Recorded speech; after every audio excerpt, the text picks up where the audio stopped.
கர்த்தருடைய பரிசுத்த நாமம் மகிமைப்படுவதாக. இங்க கூடியிருக்கிற சகோதர சகோதரிகளை கர்த்தராகிய இயேசு கிறிஸ்து நாமத்தினால வாழ்த்தி வரவேற்கு.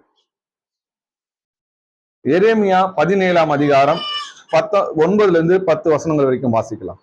எல்லாவற்றை பார்க்கிலும் இருதயமே திருக்குள்ளதும் மகா கேடு உள்ளதுமாய் இருக்கிறது. அதை அறியத்தக்கவன் யார்? கர்த்தராகிய நானே ஒவ்வொருவனுக்கும் அவனவன் வழிகளுக்கும் செய்களின் பலன்களுக்கும் தக்கதை கொடுக்கும்படிக்கு இருதயத்தை ஆராய்கிறவரும் உள்ளத்திரியங்களை சோதித்தறிந்தவருமாயிருக்கிறேன். ஆமென். எல்லாவற்றையும் பார்க்கிலும் இருதயமே கிறுக்குள்ளதும் மகா கேடுள்ளதுமாய் இருக்கிறது. அப்ப இருதயம் எப்படி இருக்குதுன்னு சொல்லி வேதவசனம் சொல்லுது, கிறுக்கும் மகா கேடுள்ளதுமா இருக்குது. அதுவும் எல்லாவற்றையும் பார்க்கிலும் சொல்லி எழுதியிருக்கு. அப்ப அதை அறியத்தக்கவன் யாருன்னு கேள்வியை கேட்டுட்டு அங்க பதிலும் சொல்றாரு, கர்த்தராகிய நானே ஒவ்வொருவனுக்கும் அவனவன் வலிக்கும் செய்கைகளின் பலனுக்கும் தக்கதாய் கொடுக்கும்படிக்கு இருதயத்தை ஆராய்கிறவரும் உள்ளந்திரியங்களை சோதித்தறிகிறவருமாய் இருக்கிறேன்னு சொல்லி எழுதியிருக்கு. ஓ, மனுஷன் என்ன பண்ணுவான்? முகத்தை பார்ப்பான் இல்லையா? ஆனா கர்த்தரோ இருதயத்தை பார்க்கும். அப்ப இருதயத்தை பார்க்கிற கர்த்தர் என்ன சொல்றாரு? பரிசேயரும் சதிசேயரையும் பார்த்து மாயக்காரரே என்றார். அப்போ மாயக்காரர்னு ஏன் அவங்களை பார்த்து அப்படி சொல்றாருன்னு பாத்தீங்கன்னா, வெளி தோற்றத்துல அவங்க எப்படி இருக்கிறாங்க? தேவ பக்தியின் வேஷத்தை தரித்து கொண்டு அதன் பலனை என்ன பண்றாங்க? மறுதளிக்கிறவங்களா இருப்பாங்க. அவங்க தேவனை அறிந்திருக்கிறேன்னு சொல்லுவாங்க, கிரியினால என்ன பண்றாங்க? அவர்களை மறுதளிக்கிறாங்க இல்லையா? அப்போ வெளி தோற்றத்தை யார் பார்ப்பான்னு பாத்தீங்கன்னா, மனுஷன் தான் அவங்களோட வெளி தோற்றத்தை பார்ப்பாங்க. கர்த்தர் என்ன பண்ணுவாரு? அவங்க இருதயத்தின் சிந்தனைகளையும் யோசனைகளையும் எண்ணங்களையுமே கர்த்தர் என்ன பண்ணுவாரு? நியாயத்தீர்ப்புல கொண்டு வந்து நிறுத்துவார்னு சொல்லி வேதத்துல எழுதியிருக்கு. அது எப்படி ஆண்டவருக்கு நம்ம நினைக்கிறதெல்லாம் அவருக்கு தெரியுது, நம்ம சிந்திக்கிறதே எப்படி தெரியுது அப்படின்றத சில கேள்வியெல்லாம் நம்ம கேட்டு பார்க்கலாம் இல்லையா? நீதிமொழிகள் 20ஆம் அதிகாரம் 27வது வசனம் வாசிக்கலாம். மனுஷருடைய ஆவி கர்த்தர் தந்த தீபமாய் இருக்கிறது, அது உள்ளத்தில் உள்ளவைகளை எல்லாம் ஆராய்ந்து பார்க்கும். மனுஷனுடைய ஆவி ஆதாமுக்கு ஊதுறாரு இல்லையா? அவன் ஜீவாத்மா ஆனான்னு சொல்லி எழுதியிருக்கு. அந்த சுவாசம் என்ன பண்றது? கர்த்தர் தந்த தீபமாய் இருக்கிறது. நம்ம சுவாசிக்கிறது யாரோட ஆவி? தேவனோட ஆவி இல்லையா? அது உள்ளத்தில் உள்ளவைகள் எல்லாம் என்ன பண்ணும்? ஆராய்ந்து பார்க்கும். அப்போ உள்ளத்துல என்ன நினைக்கிறாங்க, எந்த எண்ணத்துல இதை செய்யறாங்க, எந்த யோசனையில இந்த கேள்வியை கேட்கிறாங்க அப்படின்றத மனுஷனுக்கு தெரியாது இல்லையா? அவங்க வெளி தோற்றமா நம்ம மேல இறக்கப்பட்டு கேட்கறது மாதிரி இருக்கும். அவங்க எந்த எண்ணத்துல அவங்க அப்படி கேட்கிறாங்க அப்படின்றத கர்த்தர் என்ன பண்ணுவாரு? அதை வகை அறுப்பாருன்றத நம்ம இந்த வசனம் பார்க்கிறோம். அவருடைய இருதயங்களை எல்லாத்தையும் என்ன பண்ணாரு? ஆராய்ந்து பார்ப்பாருன்னு சொல்லி வேத வசனம் எழுதியிருக்குது. சங்கீதம் 139ஆம் அதிகாரம் 1-2 வசனங்கள் வாசிக்கலாம். கர்த்தாவே, நீர் என்னை ஆராய்ந்து அறிந்திருக்கிறீர். என் உட்காருதலையும் என் எரிந்திருக்கிறதலையும் நீர் அறிந்திருக்கிறீர்.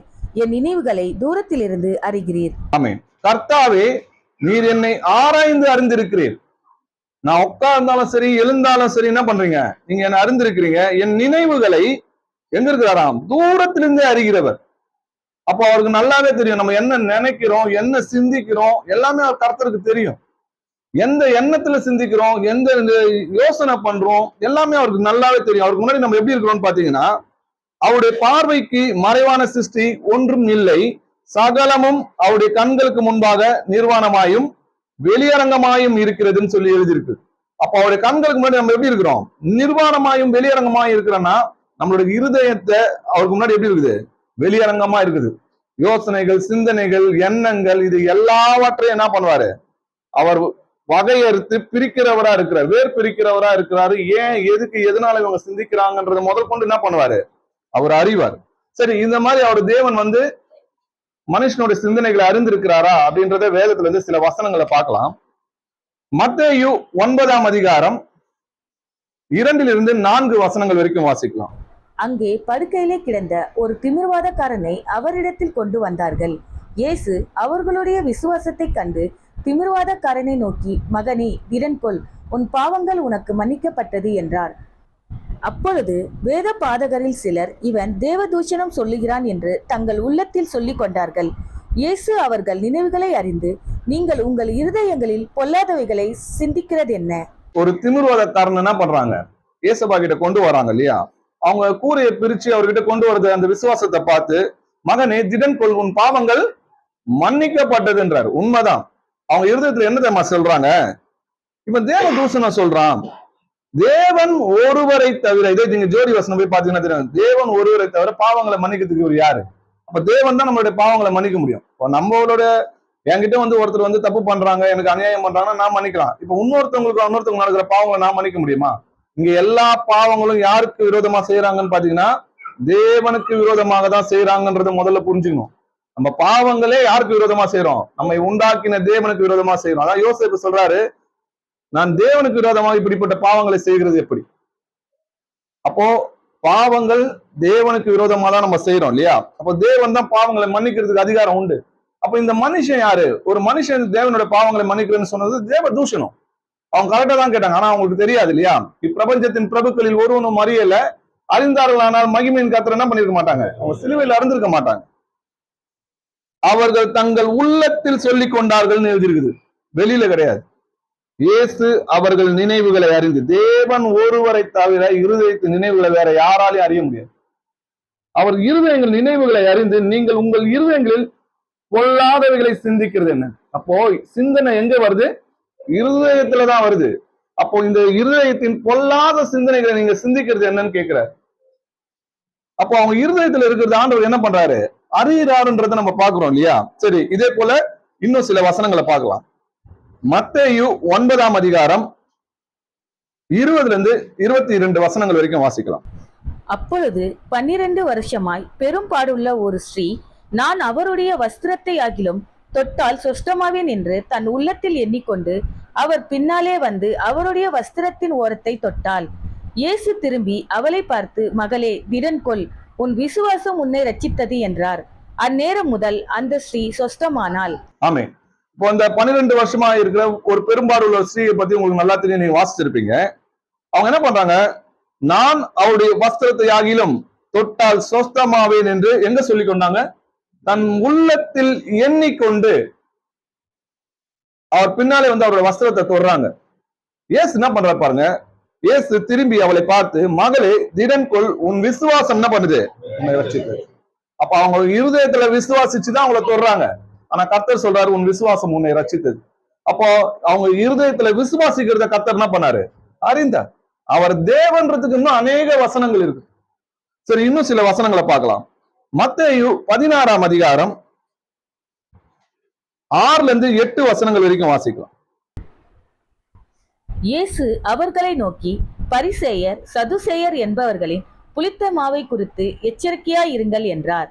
நாம் அப்பங்களை கொண்டு வராதபடியால் இப்படி சொல்கிறார் என்று அவர்கள் தங்களுக்குள்ளே யோசனை பண்ணி கொண்டார்கள். இயேசு அதை அறிந்து, அற்ப விசுவாசிகளே, அப்பங்களை கொண்டு வராததை குறித்து நீங்கள் உங்களுக்குள்ளேயே யோசனை பண்ணுகிறது என்ன? இயேசு அவர்களை நோக்கி, பரிசேயர் சதுசேயர் என்பவர்களின் புளித்த மாவை குறித்து எச்சரிக்கையாயிருங்க. இங்க புளித்த மாவுன்றது அவங்களோட உபதேசத்தை பத்தி கர்த்தர் சொல்றாரு.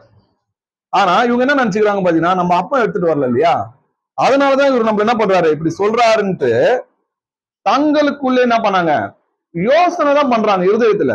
அப்போ இயேசு அதை அறிந்து என்ன சொல்றாரு? அற்ப விசுவாசியே, நான் 5 அப்பத்தை என்ன பண்ணேன், 5000 பேருக்கு கொடுத்தனே, 2 மீன்களை என்ன பண்ண, 4000 பேர் சாப்பிட்டாங்களே, இதெல்லாம் உங்க கண்கள் கண்டதே. அப்படி இருந்தும் கூட நீங்க ஏன் இப்படி என்ன பண்றீங்க, புரிஞ்சுக்காம இருக்கீங்க, உணர்வு இல்லாம இருக்கிறீங்க, நீங்கள் உங்களுக்குள்ளே யோசிக்கிறது என்னன்னு சொல்லி கர்த்தர் கேட்கிறார். அப்ப இருதயத்தின் யோசனைகள் என்ன பண்றாரு? இன்னும் நிறைய வசனம் இருக்குது அவங்க இருதயத்துல யோசிச்சது கர்த்தர் சொல்றது. இந்த நேரம் பத்தாதுன்றதுனால சில வசனங்களோட நான் முடிக்க விரும்புறேன். அப்போ மனுஷனுடைய இருதயத்தின் நினைவுகள் என்ன பண்றாரு? கர்த்தர் அறிகிறார். சரி, இது வரைக்கும் நம்ம இது நிறைய பேருக்கு தெரிஞ்சிருக்கும். ஆனா மனுஷனுக்கு அவன் நினைவுகள் என்னதென்று மனுஷனுக்கே வெளிப்படுத்துகிறது கர்த்தர்னு எத்தனை பேருக்கு தெரியும்? வாசிக்கலாம். ஆமோஸ் 4ஆம் அதிகாரம் 13வது வசனம் வாசிக்கலாம். அவர் பர்வதங்களை உருவாக்கினவரும் காற்றை சிருஷ்டித்தவரும் மனிதனுடைய நினைவுகள் இன்னதென்று அவனுக்கு வெளிப்படுத்துகிறவரும் விடியற்காலத்தை அந்தகாரமாக்குகிறவரும் பூமியினுடைய உயர்ந்த ஸ்தானத்தின் மேல் உலாவி வருகிறமாயிருக்கிறார். சேனைகளின் தேவனாகிய கர்த்தர் என்பது அவருடைய நாமம். சேனைகளின் தேவனாகிய கர்த்தர் என்பது அவருடைய நாமம். ஜீசஸ் தான் சொல்றாருல வெளிப்படுத்தின விசேஷத்துல, நான் சர்வ வல்லமை உள்ள கர்த்தர்னு சொல்றாரு. அப்போ மனுஷனுடைய நினைவுகள் என்னதென்று மனுஷனுக்கு வெளிப்படுத்துகிறது யாரு? கர்த்தர் தான். அப்போ இருதயத்துல தான் சிந்தனை தோணுகிறது. அந்த இருதயத்தின் சிந்தனையை மூளைக்கு அவருக்கு மனுஷனுக்கு வெளிப்படுத்துறது யாரு? கர்த்தர் தான். அப்ப அவருக்கு முன்னாடி நம்ம எப்படி இருக்கிறோம்? நிர்வாணமாய் இருக்கிறோம். அவருடைய கண்களுக்கு முன்பாக நிர்வாணமாயும் வெளியரங்கமாய் இருக்கிறார்ன்ற அந்த வசனம் எவ்வளவு உண்மையா இருக்குது பாருங்க. சரி, இன்னொரு வசனத்தை பார்க்கலாம். மத்தேயு 1ஆம் அதிகாரம் 18 இருந்து 20 வசனங்கள் வரைக்கும் வாசிக்கலாம். இயேசு கிறிஸ்துவினுடைய ஜனனத்தின் விவரமாவது, அவருடைய தாயாகிய மரியாள் யோசேப்புக்கு நியமிக்கப்பட்டிருக்கையில் அவர்கள் கூடி வரும் முன்னே அவள் பரிசுத்த ஆவினாலே கர்ப்பவதியானாள் என்று காணப்பட்டது. அவள் புருஷனாகிய யோசேப்பு நீதிமானாயிருந்து அவளை அவமானப்படுத்த மனதில்லாமல் ரகசியமாய் அவளை தள்ளிவிட யோசனை பண்ணி இருந்தான். அவன் இப்படி சிந்தித்துக் கொண்டிருக்கையில் கர்த்தருடைய தூதன் சொப்பனத்தில் அவனுக்கு காணப்பட்டு, தாவீதின் குமாரனாகிய யோசேப்பே, உன் மனைவியாகிய மரியாளை சேர்த்து கொள்ள ஐயப்படாதே, அவளிடத்தில் உற்பத்தியாய் இருக்கிறது பரிசுத்த ஆவினால் உண்டானது. ஆமென். மனுஷனுக்கு அவன் நினைவுகள் என்னதென்று அவனுக்கு வெளிப்படுத்துகிறதே கர்த்தர்ன்றதை நம்ம பார்த்தோம் இல்லையா? அப்போ ஏன் அந்த எண்ணங்களை அவனுக்கு உண்டாக்கி அதுக்கு பதிலும் சொல்றாரு இல்லையா? இப்ப யோசேப்பு பாத்தீங்கன்னா, மரியாளுக்கும் யோசேப்புக்கும் என்ன பண்றாங்க? கல்யாணத்துக்கு நியமிக்கப்பட்டிருக்காங்க. அப்படி நியமிக்கப்பட்டிருக்கிறதுக்கு முன்னாடியே மரியாள் என்ன பண்றாங்க? கர்ப்பவதியா இருக்கிறத அவ பார்த்து, யோசேப்பு நீதிமான்னு சொல்லி எழுதிருக்குது. தன் மனைவி என்ன பண்றாங்க? அவங்கள அவமானப்படுத்த மனதில்லாம அவங்க என்ன பண்றாங்க பாத்தீங்கன்னா, ரகசியமாய் அவளை தள்ளிவிட யோசனையா இருந்தான். சரி, நம்ம கல்யாணம் பண்றதுக்கு முன்னாடியே இவங்க கர்ப்பமா இருக்கிறாங்கன்னா இது ஒரு தவறான வழியாதான் இருக்கும் அப்படின்னு நம்ம யோசிக்கிறோம் இல்லையா? அப்படி யோசித்து அவன் இப்படி சிந்தித்துக் கொண்டிருக்கும் போது என்ன நடக்குதுன்னு பாத்தீங்கன்னா, கர்த்தர் சொப்பனத்துல என்ன பண்றாரு? கர்த்தருடைய தூதன் சொப்பனத்துல என்ன பண்றாரு? அவனுக்கு காணப்பட்டு, தாவீதின் குமாரனாகிய யோசேப்பே, உன் மனைவியாகிய மரியாளை சேர்த்துக்கொள், ஐயப்படாதே, அவளிடத்தில் உற்பத்தியாய் இருக்கிறது பரிசுத்த ஆவியினால் உண்டானதுன்னு சொல்லி அவனுக்கு அந்த விளக்கத்தை சொல்றாரு. அந்த கேள்வியும் உண்டாக்குறாரு அவன் இருதயத்துல, அவனுக்கு அது பதிலும் சொல்றாரு. அப்படி அவன் சிந்திச்சு கொண்டு நிற்கும் போது என்ன பண்றாரு? பதில் வருது. யோசிச்சு பாருங்க, அந்த சிந்தனை அவன் இருதயத்துல இருக்கும் போதே கர்த்தர் என்ன பண்றாரு?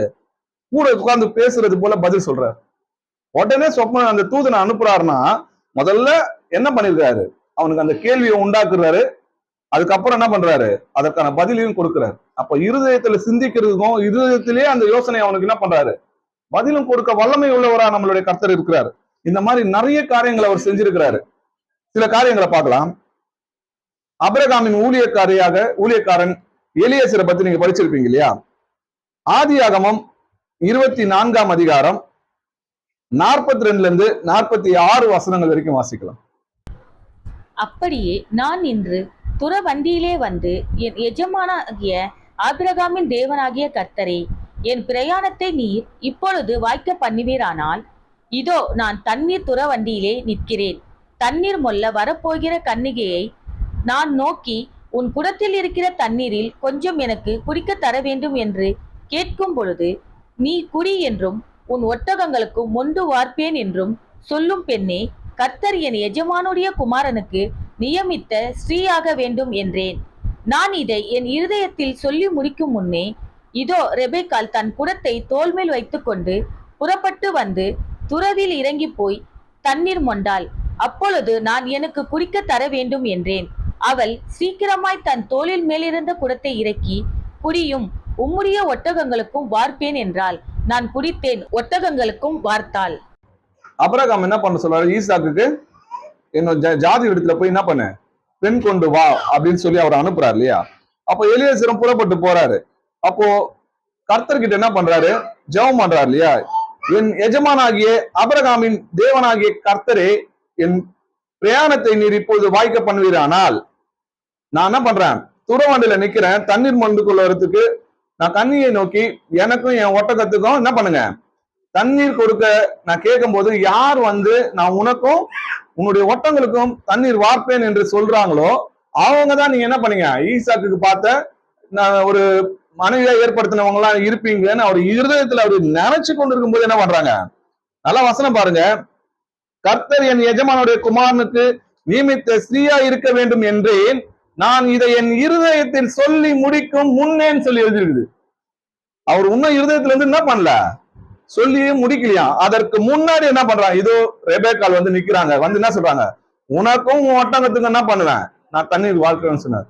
இதெல்லாம் உங்களால புரிஞ்சுக்க முடியுதா? அவங்க இருதயத்துல சொல்லி முடிக்கிறதுக்கு முன்னாடியே கர்த்தர் பதில் சொல்றாரு. அப்ப அந்த இருதயத்தின் எண்ணத்தையே அவனுக்கு உண்டாக்குனது யாரு? அவனுக்கு வெளிப்படுத்துகிறதும் அவர் தான். அதை அவனுக்கு அறிவிக்கிறதும் அவர்தான்.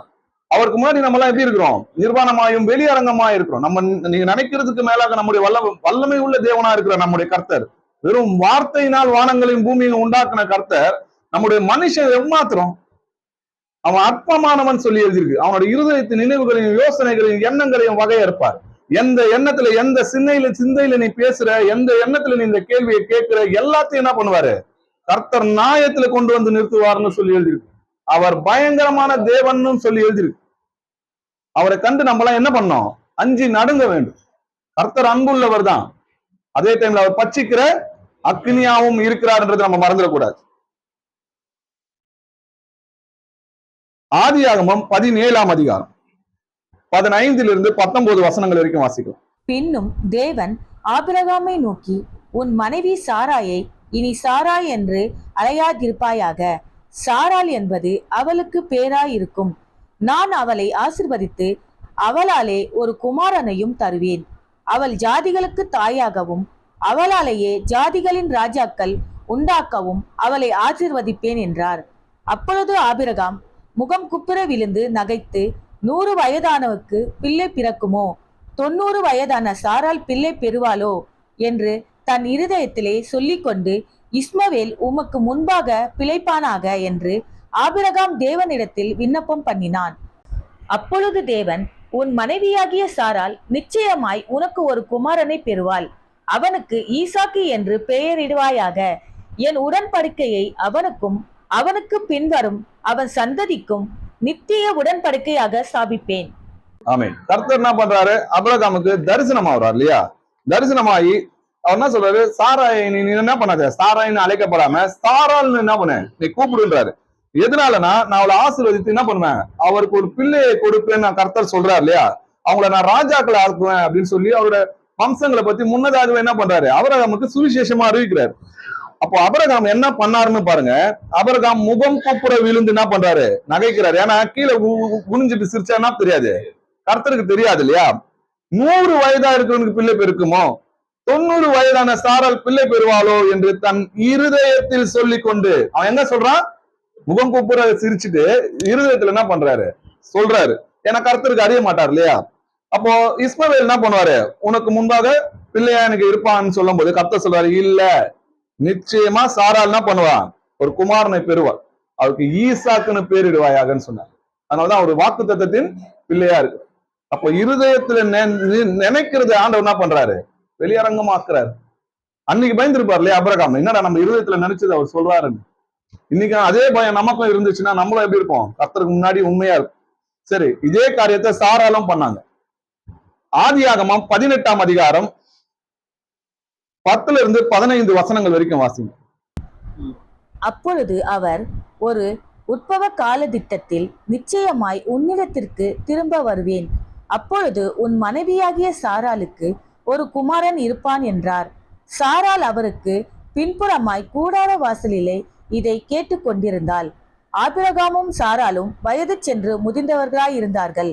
ஸ்ரீகளுக்குள்ளே வழிபாடு சாராளுக்கு நின்று போயிற்று. ஆகையால் சாராள் தன் உள்ளத்திலே நகைத்து, நான் கிழவியும் என் ஆண்டவன் முதிர்ந்த வயதுள்ளவருமான பின்பு எனக்கு இன்பம் உண்டாயிருக்குமோ என்றாள்.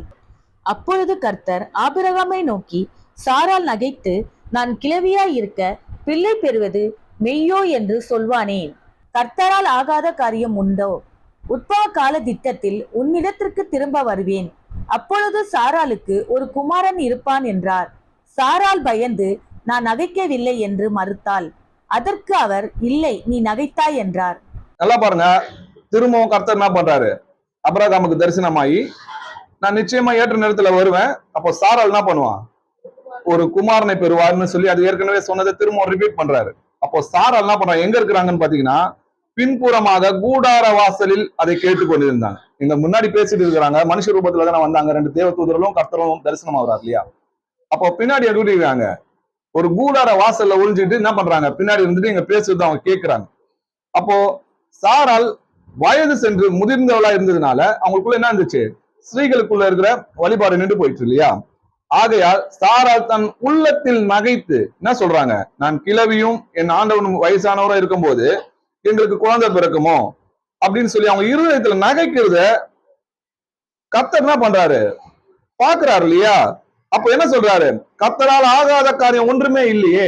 நிச்சயமா என்ன பண்ணுவ, நீ ஒரு குமாரனை பெறுவன்னு சொல்லும் போது, சாராள் ஒரு குமாரனை பெறுவன்னு சொல்லும்போது அவங்க பயப்படுறாங்க. அப்போ அவன் கேட்கிறாங்க, நீ ஏன் நகைத்தன்றது ஆண்டவர் அங்க சொல்லும் போது அவன் என்ன சொல்றாரு, சாராள் பயந்து நான் நகைக்கவில்லைன்னு சொல்லி மறுக்கும் போது கர்த்தர் சொல்றாரு, இல்ல நீ என்ன பண்ண, நகைத்தாய். அவங்க நகைத்தது எங்க, இருதயத்துல. ஆனா கர்த்தர் என்ன சொல்றாரு, அதை வெளியரங்கமா சொல்றாரு. அன்னைக்கு அவங்க உணர்ந்திருப்பாங்கல்ல, இவரே சர்வவல்லமும் உள்ள தேவன்றது. அப்போ கர்த்தர் நம்மளுடைய இருதயத்தின் சிந்தனைகளையும் யோசனைகளையும் எல்லாத்தையும் என்ன பண்ணுவாரு, வகையறுப்பார். நீ எந்த எண்ணத்துல எந்த சிந்தனையில இதை நீ கேள்வி கேட்கிற, எந்த எண்ணத்துல நீ இதை பேசுற, எந்த சிந்தனையில உட்கார்ந்து நீ யோசிச்சுட்டு இருக்கிற, எல்லாத்தையும் என்ன பண்ணுவாரு, இங்க கர்த்தர் அறிந்து கொண்டிருப்பார். எபிரேயர் 4ஆம் அதிகாரம் 12வது வசனம் வாசிக்கலாம். தேவனுடைய வார்த்தையானது ஜீவனும் வல்லமையும் உள்ளதாயும் இருபுறமும் கருக்குள்ள எந்த பட்டயத்திலும் கருக்கானதாயும் ஆத்துமாவையும் ஆவியையும் கணுக்களையும் ஊனையையும் பிரிக்கத்தக்கதாக உருவ குத்துகிறதாயும் இருதயத்தின் நினைவுகளையும் யோசனைகளையும் வரையறுக்கிறதாயும் இருக்கிறது. தேவனுடைய வார்த்தையானது ஜீவனும் வல்லமை உள்ளதாயும் இருபுறமும் எப்படி இருக்குதான், கருக்குள்ள பட்டயத்தாயும் இருக்குது இல்லையா? ஆத்துமாவையும் ஆவியையும் கணுக்களையும் ஊனையும் பிரிக்கத்தக்க உருவ குத்துகிறதாயும் இருக்குது. இருதயத்தின் நினைவுகளையும் என்ன பண்றான், யோசனைகளையும் வகையறுக்கிறதா இருக்கு. அப்போ இருதயத்தின் நினைவு, அந்த எதுக்காக அந்த நினைவை நீ யோசிச்ச அப்படின்றத ஆண்டவர் என்ன பண்றாரு, ரெண்டுத்தையும் வேறு பிரிப்பாராம். எப்படி எலும்பும் மஞ்சையும் எப்படி இருக்கும், ஒன்னா இருக்கும்ல, அது மாதிரி இருதயத்தின் எண்ணமும் அந்த சிந்தனையும் யோசனையும் இருக்கும் இல்லையா? எதற்காக, ஏன் சிந்திச்ச, எதனால இந்த யோசனையை கேள்வி கேட்கிற. அப்ப இவங்க நினைக்கிறாங்க, மனுஷனுக்கு முன்னாடி எப்படி இருக்கிறாங்க, நீதிமானா காட்ட விரும்புறாங்க. ஆனா கர்த்தர் என்ன பண்ணுவாரு, நீ ஏன் இதை செஞ்ச, எதுக்காக இந்த கேள்வியை கேட்கிற, உன்னோட தந்திரத்தை என்ன பண்ணுவாரு, வகையறுப்பார்.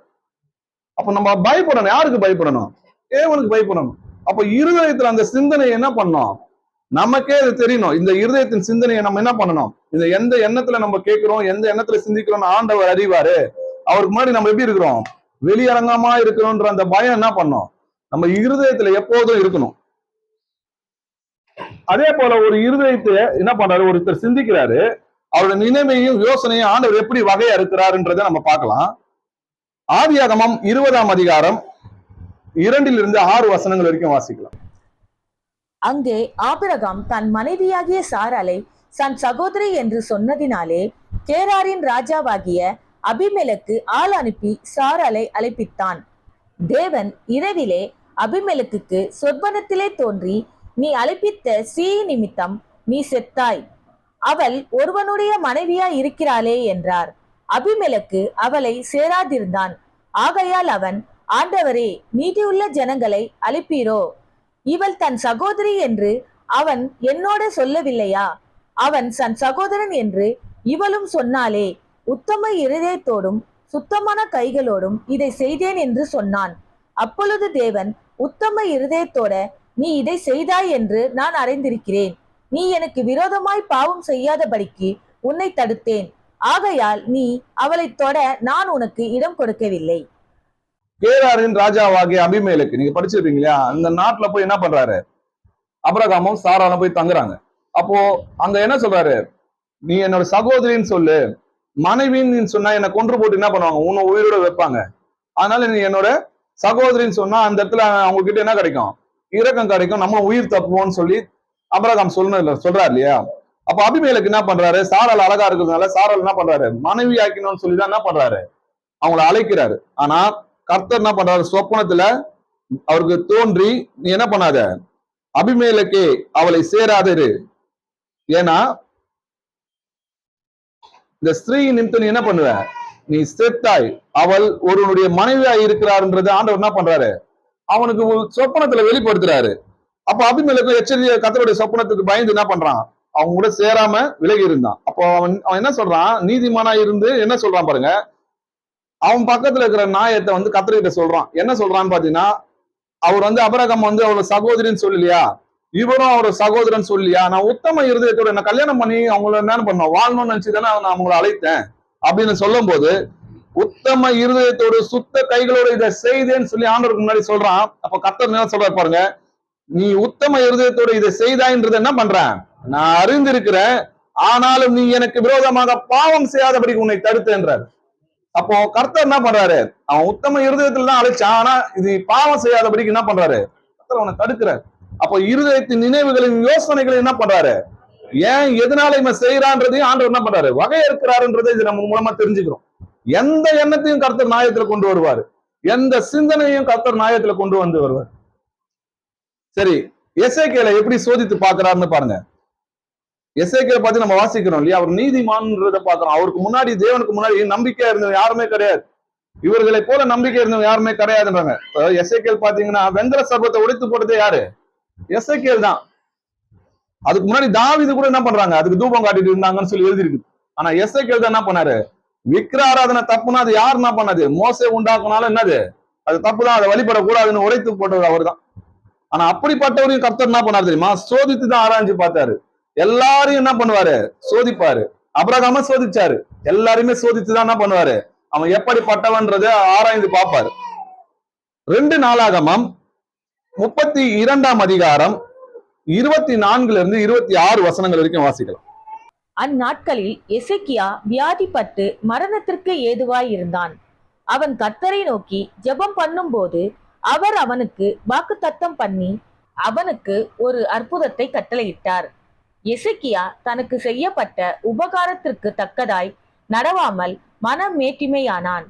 ஆகையால் அவன் மேலும் யூதாவின் மேலும் எருசலேமின் மேலும் கடும் கோபம் உண்டானது. எசேக்கியாவின் மனமேட்டிமை நிமித்தம் அவனும் எருசலேமின் குடிகளும் தங்களை தாழ்த்தினபடியினால் கர்த்தருடைய கடும் கோபம் எசேக்கியாவின் நாட்களிலே அவர்கள் மேல் வரவில்லை. எசேக்கியா வியாதிப்பட்டு மரணத்துக்கு ஏதுவாக இருந்தான்றதை நம்ம பாக்குறோம். அப்போ எசேக்கியா என்ன சொல்றாரு, நான் நீதிமானு, நமக்கு முன்னாடி உண்மையா இருந்தேன் இல்லையா அப்படின்னு சொல்லி ஜெபம் பண்ணி அழுவும் போது கர்த்தர் என்ன பண்றாரு, திருப்பி ஏசாயா அனுப்பி உனக்கு என்ன பண்றாரு, 15 வருஷங்களை கூட்டி கொடுக்குறாரு. இது நம்ம நல்லா அறிஞ்ச கதை தான் இல்லையா. ஏன் அவர் நீதிமானா இருந்தது, ஏன் அவருக்கு இந்த வியாதி வந்ததுன்னா, கர்த்தர் அன்னைக்கே எடுத்திருந்தா என்ன இருக்கும், நலமா இருந்திருக்கும். அப்ப நாளைக்கு நடக்க போறது என்ன தெரியும், கர்த்தருக்கு தான் தெரியும். அவர் செய்கிற காரியங்கள் எல்லாமே நீதி உள்ளதுதான். இன்னைக்கு நம்மள கொல்றாருன்னு சொன்னாலும் அது நீதி உள்ளதுதான். இன்னைக்கு கொரோனால இவ்வளவு பேர் மறிக்கிறாங்கன்னா அவங்க கர்த்தர் நீதி உள்ளவர் தான். நாளைக்கு வரப்போகிற 3ஆம் உலக போர்ல அவ்வளவு பேர் மறிக்கிறாங்கன்னா அத்தனை அப்பவும் கர்த்தர் நீதி உள்ளவர் தான். எப்போதும் கர்த்தர் நீதி உள்ளவர் தான். சோதம் குமாராவை அழிக்கும் போதும் கர்த்தர் நீதி உள்ளவர் தான். நோவா காலத்துல எல்லாரும் ஜலப்பிரளயத்துல அழிக்கும் போதும் கர்த்தர் நீதி உள்ளவர் தான். அப்போ அவர் நீதி உள்ளவர்ன்றது அறிந்து நம்ம என்ன பண்ணோம், அவர் நம்ம நன்மைக்காக தான் இதை செய்கிறார்ன்றது முதல்ல நம்ம அறிஞ்சுக்கணும். ஆனா எஸ்ஐக்கு என்ன பண்றாரு, நான் நீதிமானு, எனக்காக என்ன பண்ணுங்க, எனக்கு ஏன் இந்த தண்டனைன்னு சொல்லி ஆயுசு நாள்ல கூட்டி கேட்கும் போது அவர் என்ன பண்றாரு, கூட்டி கொடுக்குறாரு. ஆனா அந்த கிருபையை அவர் உணர்ந்தாரான்னு கேட்டா இல்ல. பாபிலோன்ல இருந்து பிரபுக்கள் வராங்க, வந்தோன்னையும் அவர் என்ன பண்றாரு, அந்த அவரோட பொக்கிஷங்களையும் அந்த பண்டக சாலையில இருக்கிற ஆயுதங்களையும் எல்லாத்தையும் என்ன பண்றாரு, அந்த பாபிலோன்ல வந்த ராஜாங்களுக்கு என்ன பண்றாருன்னா அவர் வெளிப்படுத்துறாரு. அப்போ ஏசாயா வந்து கேட்கிறாரு, நீ என்னது அவங்களுக்கு காட்டின, நான் உங்களுக்கு காட்டாது ஒண்ணும் இல்லப்பா, ராஜ்யத்துல இருக்கிற எல்லாத்தையும் என்ன பண்ணிட்டேன், காட்டிட்டேன் அப்படின்னும் போது அப்போ என்ன பண்ணுவாருன்னு பாத்தீங்கன்னா ஏசாயா சொல்றாரு, கர்த்தருடைய வார்த்தையை கேளு, உன்னோட மனம் மேட்டிமையால தான் நீ என்ன பண்ண, இதை எல்லாத்தையும் நீ காட்டின. எப்படி ஆண்டவர் நான் சொல்ற, எசேக்கியா ராஜாவை அவன் இருதயத்துல என்ன இருக்குதுன்றது எப்படி பண்ணாரு, சோதித்து அறிஞ்சாரு. அப்ப நீ எந்த எண்ணத்துல அவனுக்கு நீ இதை காட்டின, அப்போ நான் ராஜாவா இருக்கிற என்னோட பெருமையை பாருன்றது காட்டினியா, அப்போ இருதயம் என்னாச்சு, மனம் மேட்டிமை ஆச்சுன்னு சொல்லி வசனம் எழுதிருக்கு. எசேக்கியா தனக்கு செய்யப்பட்ட உபகாரத்துக்கு தக்கதாய் நடவாமல் மனம் மேட்டுமை ஆனான்னு சொல்லி எழுதிருக்கு. அப்ப அவன் என்ன பண்ணான், தனக்கு ஆண்டவர் கொடுத்த எல்லா ராஜ்யத்துல இருந்த மகிமையையும் அந்த இஸ்ரேல் ராஜ்யத்துல இருந்த ஆயுதங்களையும் பண்டைய சாலையத்துல இருந்ததையும் எல்லாத்தையும் என்ன பண்றான், புறஜாதியாரா இருக்கிற பாபிலோன் ராஜாவுக்கு வெளிப்படுத்தான். அப்ப கர்த்தர் சொல்றாரு, இதே பாபிலோன் ராஜா என்ன பண்ணுவான், உங்ககிட்ட இருக்கிறது எல்லாத்தையும் கொள்ளை கொண்டு உன்னோட ஜாதிகள் ஜனங்களை என்ன பண்ணுவான், எல்லாத்தையும் அவனோட ராஜ்யத்துக்கு எடுத்துட்டு போவான். அங்கேயே அன்னைக்கு என்ன பண்ணாரு, முன்னதாகவே சொல்றாரு. அப்ப என்ன பண்றான், அவன் மனம் திரும்பி திரும்ப என்ன பண்ணான், கண்ணீர் விட்டு அழுகுறான். அப்ப ஜனங்களும் எசேக்கியாக்காக என்ன பண்றாங்க, ஜெபம் பண்றாங்க இல்லையா. எசேக்கியாவின் மனமேட்டிமை நிமித்தம் அவனும் ஜெருசலேமின் குடிகளும் தங்களை தாழ்த்தினபடினால் கர்த்தருடைய கடும் கோவனாச்சு எசேக்கியாவின் நாட்களில் வரவில்லை. அப்ப யாருமே அவங்க எப்ப வந்துச்சுன்னு பாத்தீங்கன்னா அவனோட குமாரனுடைய காலத்தில் வந்தது இல்லையா. 2 நாளாகமும் 32ஆம் அதிகாரம் 31வது வசனம் வாசிக்கலாம். ஆகிலும் பாபிலோன் பிரபுக்களின் ஸ்தானாதிபதிகள் தேசத்திலே நடந்த அற்புதத்தை கேட்க அவரிடத்திற்கு அனுப்பப்பட்ட விஷயத்தில் அவன் இருதயத்தில் உண்டான எல்லாவற்றையும் அறியும்படி அவனை சோதிக்கிறதற்காக தேவன் அவனை கைவிட்டார். எப்படி பண்ணாரா? அவனுக்கு அந்த 15 வருஷத்தை கூட்டி கொடுத்துட்டாரு. அதுக்கப்புறம் பாபிலோன் பிரபுக்கள் என்ன பண்றாரு? ஸ்தானாதிபதிகள் அங்க அனுப்புறதும் நம்முடைய கர்த்தர் தான். அப்போ அந்த விஷயத்துல அவனோட இருதயம் எப்படி இருந்தது? தேவனை உயர்த்தணுமா இல்ல அவனோட இருதய மனமேட்டி ஆகிறது இருக்குதா அப்படின்றத கர்த்தர் என்ன பண்ணாராம்? அவனை சோதிக்கிறதுக்காக அவனை கைவிட்டாருன்னு சொல்லியிருக்கு. அப்ப அவன் இருதயத்துல மனமேட்டுமை இருந்ததுன்றது அவருக்கு நல்லாவே தெரியும். அவனுக்கு என்ன பண்ணாரு? அதை வெளிப்படுத்தினா. இதனாலதான் நான் உன்னை என்ன பண்ணேன்? 15 வருஷத்துக்கு முன்னாடி என்ன பண்ணேன்? உன்னோட ஜீவன் நான் எடுக்கிறது எதுக்கு சொன்னேன்? உன் நன்மைக்காக தான் சொன்னேன். இப்ப நான் உன்னை விட்ட நீ அதுக்கப்புறம் என்ன சொன்ன? தான் நீதிமான்னு சொல்லி போய் ஆண்டருக்கு முன்னாடி நின்ற. அதுக்கப்புறம் என்ன வந்தது? விழுந்து போறோம்ல. நம்முடைய நீதி எல்லாம் கிழிந்த கந்தலை போல இருக்குது. துன்மார்க்கன்னா யார் தெரியுமா? விபச்சாரக்காரனோ ஒரு திருடனோ கொலைகாரனோ இல்ல. தேவனுக்கு முன்னாடி துணிகரமா போய் நான் நீதிமான்னு சொல்றான் பாரு, அவன் தான் யாரு? துணிகரக்காரன். அப்போ நம்ம கர்த்தருக்கு முன்னாடி நம்ம எப்படி இருக்கிறோம்? குப்பையும் தூசும் அருவருப்பா இருக்கிறோம். வானங்களே அவருக்கு முன்னாடி, வானத்துல இருக்க தூதர்களே என்ன கிடையாது, அவருக்கு முன்னாடி பரிசுத்தவான் கிடையாதுன்னு வேதத்துல எழுதிருக்குது. அக்கிரமத்தை தண்ணீர் போல குடிக்கிற மனுஷன் எம்மாத்திரம் சொல்லி வேதத்துல எழுதிருக்கு. அப்போ நம்ம அவருக்கு முன்னாடி எப்படி இருக்கிறோம்? அருவருப்பா இருக்கிறோம். கர்த்தர் மகா இரக்கங்கள் கொண்டு அவருடைய கிருபையினால நம்ம ரட்சிக்கப்பட்டமே தவிர நம்ம கிரியையினால நம்ம ரட்சிக்கப்படல. அவரை விசுவாசிக்கிறது தான் தேவ நீதின்னு சொல்லி எழுதியிருக்கு. அவரை விசுவாசிக்கிறதுனால தான் நம்ம சுத்தமானோம். அதெல்லாம் நம்ம இன்னும் பார்க்கலாம். யோபிய சோதிச்சு பார்த்தார் இல்லையா? வாசிக்கலாம். யோபு 1ஆம் அதிகாரம் 8வது வசனம் வாசிக்கலாம். கர்த்தர் சாத்தானை நோக்கி, என் தாசனாகிய யோபுவின் மேல் கவனம் வைத்தாயோ? உத்தமனும் சன்மார்க்கனும் தேவனுக்கு பயந்து பொல்லாப்புக்கு விலகிறோனுமாகிய அவனைப் போல பூமியில் ஒருவனும் இல்லை என்றார். ஆமென். யோபுவை சோதிச்சு எப்படி சொல்றாரு பாருங்க அவர் குறித்து சாட்சி. என் தாசனாகிய யோபின் மேல் கவனம் வைத்தாயோ? உத்தமனும் சன்மார்க்கனும் தேவனுக்கு பயந்து பொல்லாப்பைக்கு விலகுறமா இருக்கிற அவனை போல பூமியில் ஒருவனும் கிடையாதுன்னு சொல்லி யோபுவை குறித்து என்ன பண்றாரு? கர்த்தர் சாட்சி கொடுக்கிறார். அப்ப கர்த்தருக்கு பயப்படுதுன்னா என்னது? தீமையை விட்டு விலகுவதே கர்த்தருக்கு பயப்படுற பயம். அப்போ அவனை போல ஒருவனும் கிடையாதுன்னு சொல்லுவார்னா அப்ப எப்படியா ஒரு சோதனைகளை நீங்க பாத்திருக்கீங்க இல்லையா? கர்த்தர் கொடுத்தார், கர்த்தர் எடுத்தார், கர்த்தருக்கே ஸ்தோத்திரம். தம் வாய்களால தேவன் என்ன பண்ணல? தூஷிகள். அவ்வளவு உபத்திரத்துல என்ன பண்ணாரு? கர்த்தரை மகிமைப்படுத்தினார். அப்போ அந்த சோதிச்சுதான் ஆண்டவர் என்ன பண்ணாரு? புடமிட்டு பார்த்தார்ல. அவர் சொல்றாரு இல்லையா?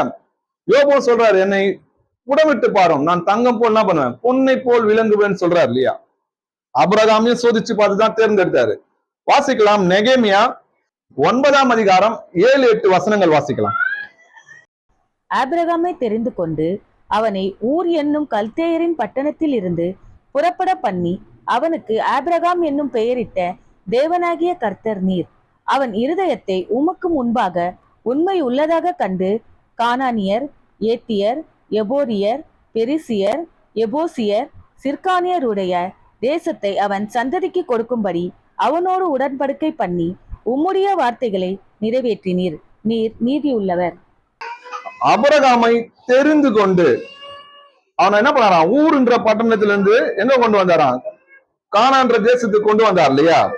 எப்படி அது ஏன் அவனை கொண்டு வந்தாருன்னு பாத்தீங்கன்னா, அவன் இருதயத்தை உமக்கு முன்பாக உண்மையாய் இருக்கிறதை கண்டு. அப்போ அவனோட இருதயம் எப்படி இருந்துச்சான்? கர்த்தருக்கு முன்னாடி உண்மையா இருந்ததுன்றதை கண்டுதான் என்ன பண்றாரு? ஆபிரகாமை கூப்பிடுறாரு. ஏன் ஆபிரகாமை தேர்ந்தெடுத்தாருன்னா அவன் இருதயத்தை சோதி தெரிஞ்சு பாக்குறாரு. அதே போல மோசே என்ன சொல்றாரு? என் தாசனாகிய மோசேபோ அப்படிப்பட்டவன் அல்ல, என் வீட்டில் எங்கும் அவன் எப்படி இருக்கிறான்? உண்மை உள்ளவன் சொல்லி எழுதியிருக்கு. அப்போ மோசையோட இருதயத்தை ஆராய்ந்து பார்த்தனால்தான் அவன் உண்மை உள்ளன்றதுனாலதான் கர்த்தர் என்ன பண்ணாரு?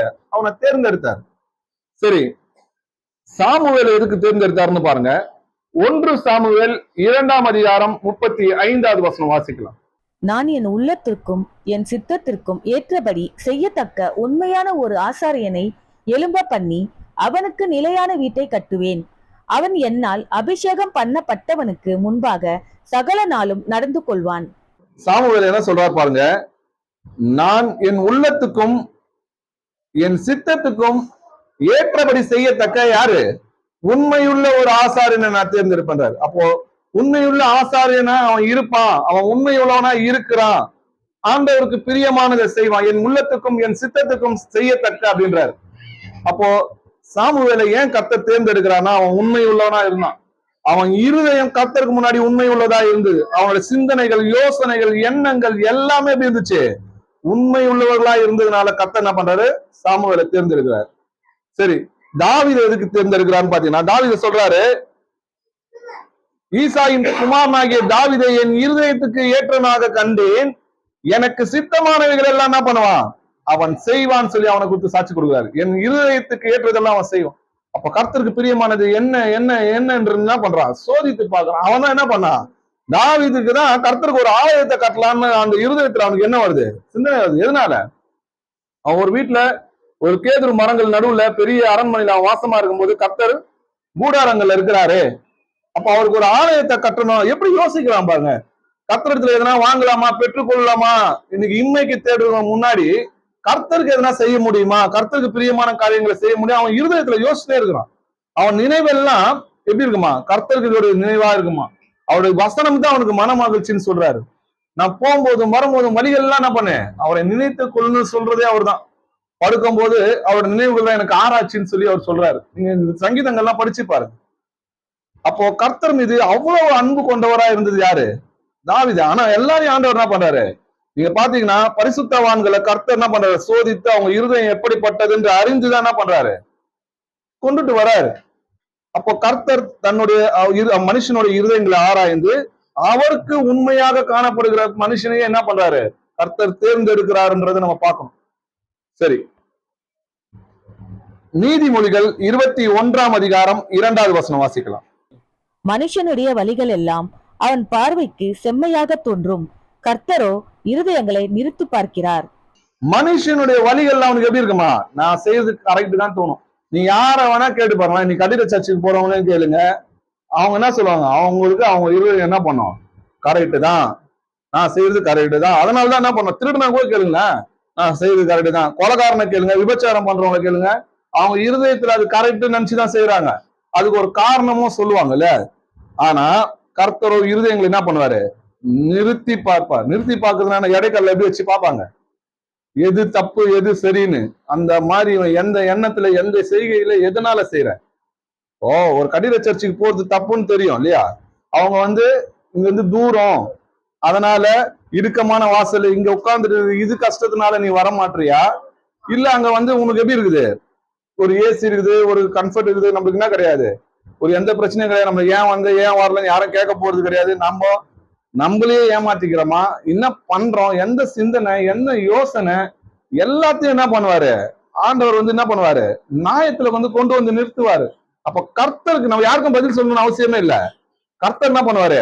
நம்ம இருதயத்தை ஆராய்ந்து நம்மள தெரிஞ்சுப்பாரு. அப்போ மனுஷன் என்ன நினைக்கிறான்? நான் செய்யறது கரெக்ட் நினைக்கிறான்ல. மனுஷனோட நினைவு நம்ம ஏற்கனவே பார்த்தோம். இருதயம் தான் என்னது? இருக்கும் கேடு உள்ளதா இருக்கிறது. லூக்கா 16ஆம் அதிகாரம் 15வது வசனம் வாசிக்கலாம். லூக்கா 16ஆம் அதிகாரம் 15வது வசனம்.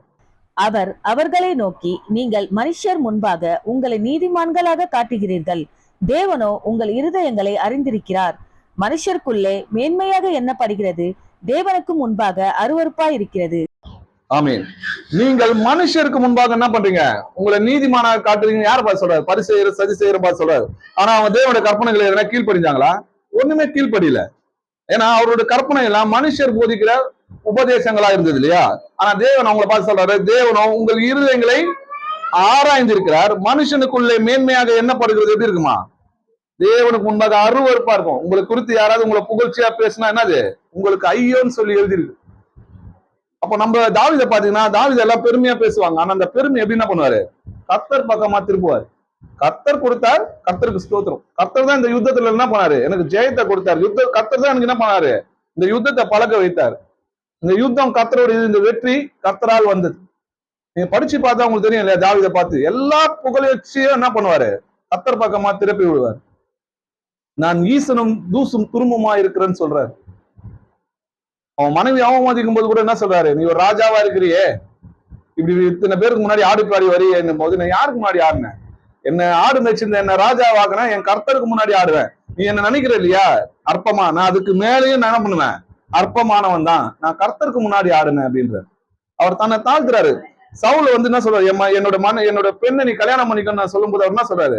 நான் குப்பையும் தூசுமானவன், நான் இழிவானவன். நான் எப்படி போய் ராஜாவோட ஒரு பெண்ணை நான் கல்யாணம் பண்ணதுக்கு எனக்கு என்ன தகுதி இருக்குதுன்னு சொல்றாரு. சவுலோட கொல்ல வரும்போது என்ன சொல்றாரு? செத்து போன என்ன ஒரு பூச்சியை கொல்ல வருது போல நீ என்ன தேடி வருகிறீரே, நான் உனக்கு முன்னாடி பூச்சா இருக்கிறேன்னு சொல்றாரு. அவ்வளவு தாழ்மையா இருந்தவர் தான் யாரு? தாவீது. ஆனா கர்த்தர் என்ன பண்றாரு? அவரோட வம்சத்துலதான் பிள்ளையா பிறந்தான்னு சொல்லி அவர் என்ன பண்றாரு? உயர்த்துறாரு.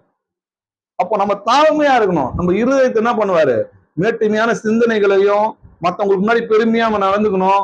அந்த எண்ணம், சிந்தனை, யோசனை எல்லாத்தையும் என்ன பண்ணுவாரு? கர்த்தர் எல்லாத்தையுமே ஞாபக புஸ்தகம்னு ஒண்ணு இருக்குது, அதுல என்ன பண்ணுவாரு? எழுதி கொண்டே இருப்பார். அவருக்கு முன்னாடி நம்ம எங்கேயும் என்ன பண்ண முடியாது, ஓடவும் முடியாது, ஒளியவும் முடியாது. பாதாளத்துக்கு போனாலும் அங்க இருக்கிறீங்க, வானத்துக்கு ஏறினாலும் என்ன பண்றீங்க, நீங்க அங்க இருக்கிறீங்க. நான் எங்க போவேன்னு தாவீது சொல்றாரு. இப்போ அனனியா சப்பிரால் பார்க்கலாம். அனனியால் சப்பிராலோட உங்களுக்கு கதை தெரியும் இல்லையா? அப்போஸ்தலர் 5ஆம் அதிகாரம் 1-4 வசனங்கள் வரைக்கும் வாசிக்கலாம். அனனியா என்னும் பேருள்ள ஒருவனும் அவனுடைய மனைவியாகிய சப்பிராலும் தங்கள் காணியாட்சியை விற்றார்கள். தன் மனைவி அறிய அவன் கிரயத்திலே ஒரு பங்கை வஞ்சித்து வைத்து ஒரு பங்கை கொண்டு வந்து அப்போஸ்தலருடைய பாதத்திலே வைத்தான். பேதுரு அவனை நோக்கி, அனனியாவே, நிலத்தின் கிரயத்தில் ஒரு பங்கை வஞ்சித்து வைத்து பரிசுத்த ஆவியினிடத்தில் பொய் சொல்லும்படி சாத்தான் உன் இருதயத்தை நிரப்பியதென்ன? அதை விற்கும் உண்மை அது உன்னுடையதா இருக்கவில்லையோ? அதை விற்ற பின்பு அதன் கிரயம் உன் வசத்தில் இருக்கவில்லையோ? நீ உன் இருதயத்திலே இப்படிப்பட்ட எண்ணம் கொண்டதென்ன? நீ மனுஷனிடத்தில் அல்ல தேவனிடத்தில் பொய் சொன்னாய் என்றான். நல்லா பாருங்க, அனன்யா சப்பிரால் என்றவங்க யாருன்னு பாத்தீங்கன்னா, ஜீசஸ் நேம்ல பேப்டிசம் எடுத்தவங்க, தேவனை அறிந்தவங்க, அற்புதங்களை என்ன பண்ணாங்க, அதிசயங்களும் கண்டவங்க தான். தேவனுடைய வார்த்தையை என்ன பண்ணாங்க, ருசி பார்த்தாங்க இல்லையா? அப்போ ஜெருசலேம் அழிய போகுதுன்றது அவங்க எல்லாருக்குமே என்ன பண்ணும், நல்லா தெரியும் போது, காணியாட்சிகள் நிலங்கள் எல்லாம் விட்டுட்டு ஓட போறோம், சரி அந்த நிலங்கள் நம்மளுக்கு எதுக்கு, அதனால வித்துட்டு என்ன பண்ணுவோம், அப்போஸ்தலரோட பாதங்களை வந்து வச்சாங்க. அப்ப எல்லாரும் மனப்பூர்வமா இதை செஞ்சாங்க. அப்ப எல்லாருமே செய்யறாங்களே, நம்மளும் என்ன பண்ணோம், செய்யலன்னா நம்மள குற்றமா பார்ப்பாங்களே, அதனால என்ன பண்ணாங்க, இவங்களும் விற்கிறாங்க. விற்கும் போது மனைவியும் புருஷனும் 2 பேரும் என்ன பண்றாங்க, பேசி வச்சு, வசனம் பாருங்க, மனைவியாகிய சப்பிராலும் தன் மனைவி அறிய அவன் கிரியத்திலே ஒரு பங்கை வஞ்சித்து வைத்து. அப்போ அவங்க மனைவி கிட்ட பேசிதான் என்ன பண்றாங்க, 2 பேருமே சேர்ந்துதான் ஒரு பங்கு என்ன பண்ணலாம், நம்ம வஞ்சிச்சு கொஞ்சம் என்ன பண்றாங்க வச்சுக்கலாம். அப்போ வஞ்சிக்கப்பட்டிருக்கிறாங்களா, அவங்க என்ன பண்றாங்க, நாளைக்கு இது உதவும் நம்மளுக்கு, அதனால நம்ம என்ன பண்ணலாம், எல்லாத்தையும் கொடுத்துட்டா எப்படி, நம்ம கொஞ்சம் வச்சுக்கலாம் அப்படின்னு அந்த இருதயத்துல என்ன பண்றாங்க, எண்ணி பொய் சொல்றாங்க. பொய் யார் பேசுவா? பிசாசு தான் பொய் பேசுவான். அப்போ ஒருத்தன் அவங்களுக்குள்ள என்ன ஆவி இருக்குது நம்ம எப்படி அறியலாம்னா, ஒருத்தன் பொய் பேசினானா நீ யோசிக்க தேவையில்லை, அவனுக்குள்ள பிசாசு இருக்கிறான். அவன் பொய் என்னும் பொய்க்கு பிதாவமா இருக்கிறான். உங்கள் பிதாவாகிய பிசாசினால் நீங்கள் உண்டாயிருக்கிறீங்கன்னு சொல்லி கர்த்தர் சொல்றாரு. அப்ப பொய் பேசுறான்னா அவனுக்குள்ள பிசாசோட ஆவி இருக்குது. அப்போ அவன் என்ன பண்றாங்க பாருங்க, இவ்வளவுதான் வித்தோம் அப்படின்னு சொல்லி அவங்க சொல்லும் போது பேதுரு அவங்க பார்த்து என்ன சொல்றாரு பாருங்க, அனன்யாவே, நீ நிலத்தின் கிரயத்தை நீ ஒரு பங்கை வஞ்சித்து வைத்து பரிசுத்த ஆவிடத்தில் பொய் சொல்லும்படி சாத்தான் உன் இருதயத்தை நிரப்பினது என்ன? எங்க நிரப்புறான்? அந்த எண்ணத்தை எங்க உங்களுக்கு கொண்டு வரா? இருதயத்துலதான் கொள்றான். நீ போய் சொல்லுன்னு சொல்லி யார் சொல்றா? பிசாசு சொல்றான். அப்ப நீ நம்ம என்ன சொல்லிக்கணும், இருதயத்தை சோதித்தறிகிற கர்த்தர் இதை அறிவாரு அப்படின்ற அந்த பயம் என்ன பண்ணல உங்களுக்கு இல்ல. அவங்களுக்கு எது பெருசா இருந்துச்சு, அந்த வஞ்சிச்சு வச்ச பணம் தான் பெருசா இருந்துச்சு. ஆண்டவர் குடுன்னு சொல்லவே கிடையாது. உன்னை நீ எடுத்துட்டு வந்து வித்துட்டு வந்து குடுன்னு சொல்லவே இல்லை. நீ அதை உன்னையே வச்சிருந்தாலும் கர்த்தர் என்ன பண்ணிருக்க மாட்டாரு, உன்னை தண்டிச்சிருக்க மாட்டாரு. ஆனா எதற்காக அவன் அடிச்சாரு? தேவனிடத்தில் போய் சொல்ல முடியும். அவன் பேதுருக்கிட்டயும் அங்க சுத்தி இருந்த ஜனங்கிட்டயும் போய் சொன்னான்னு பைபிள் எழுதல.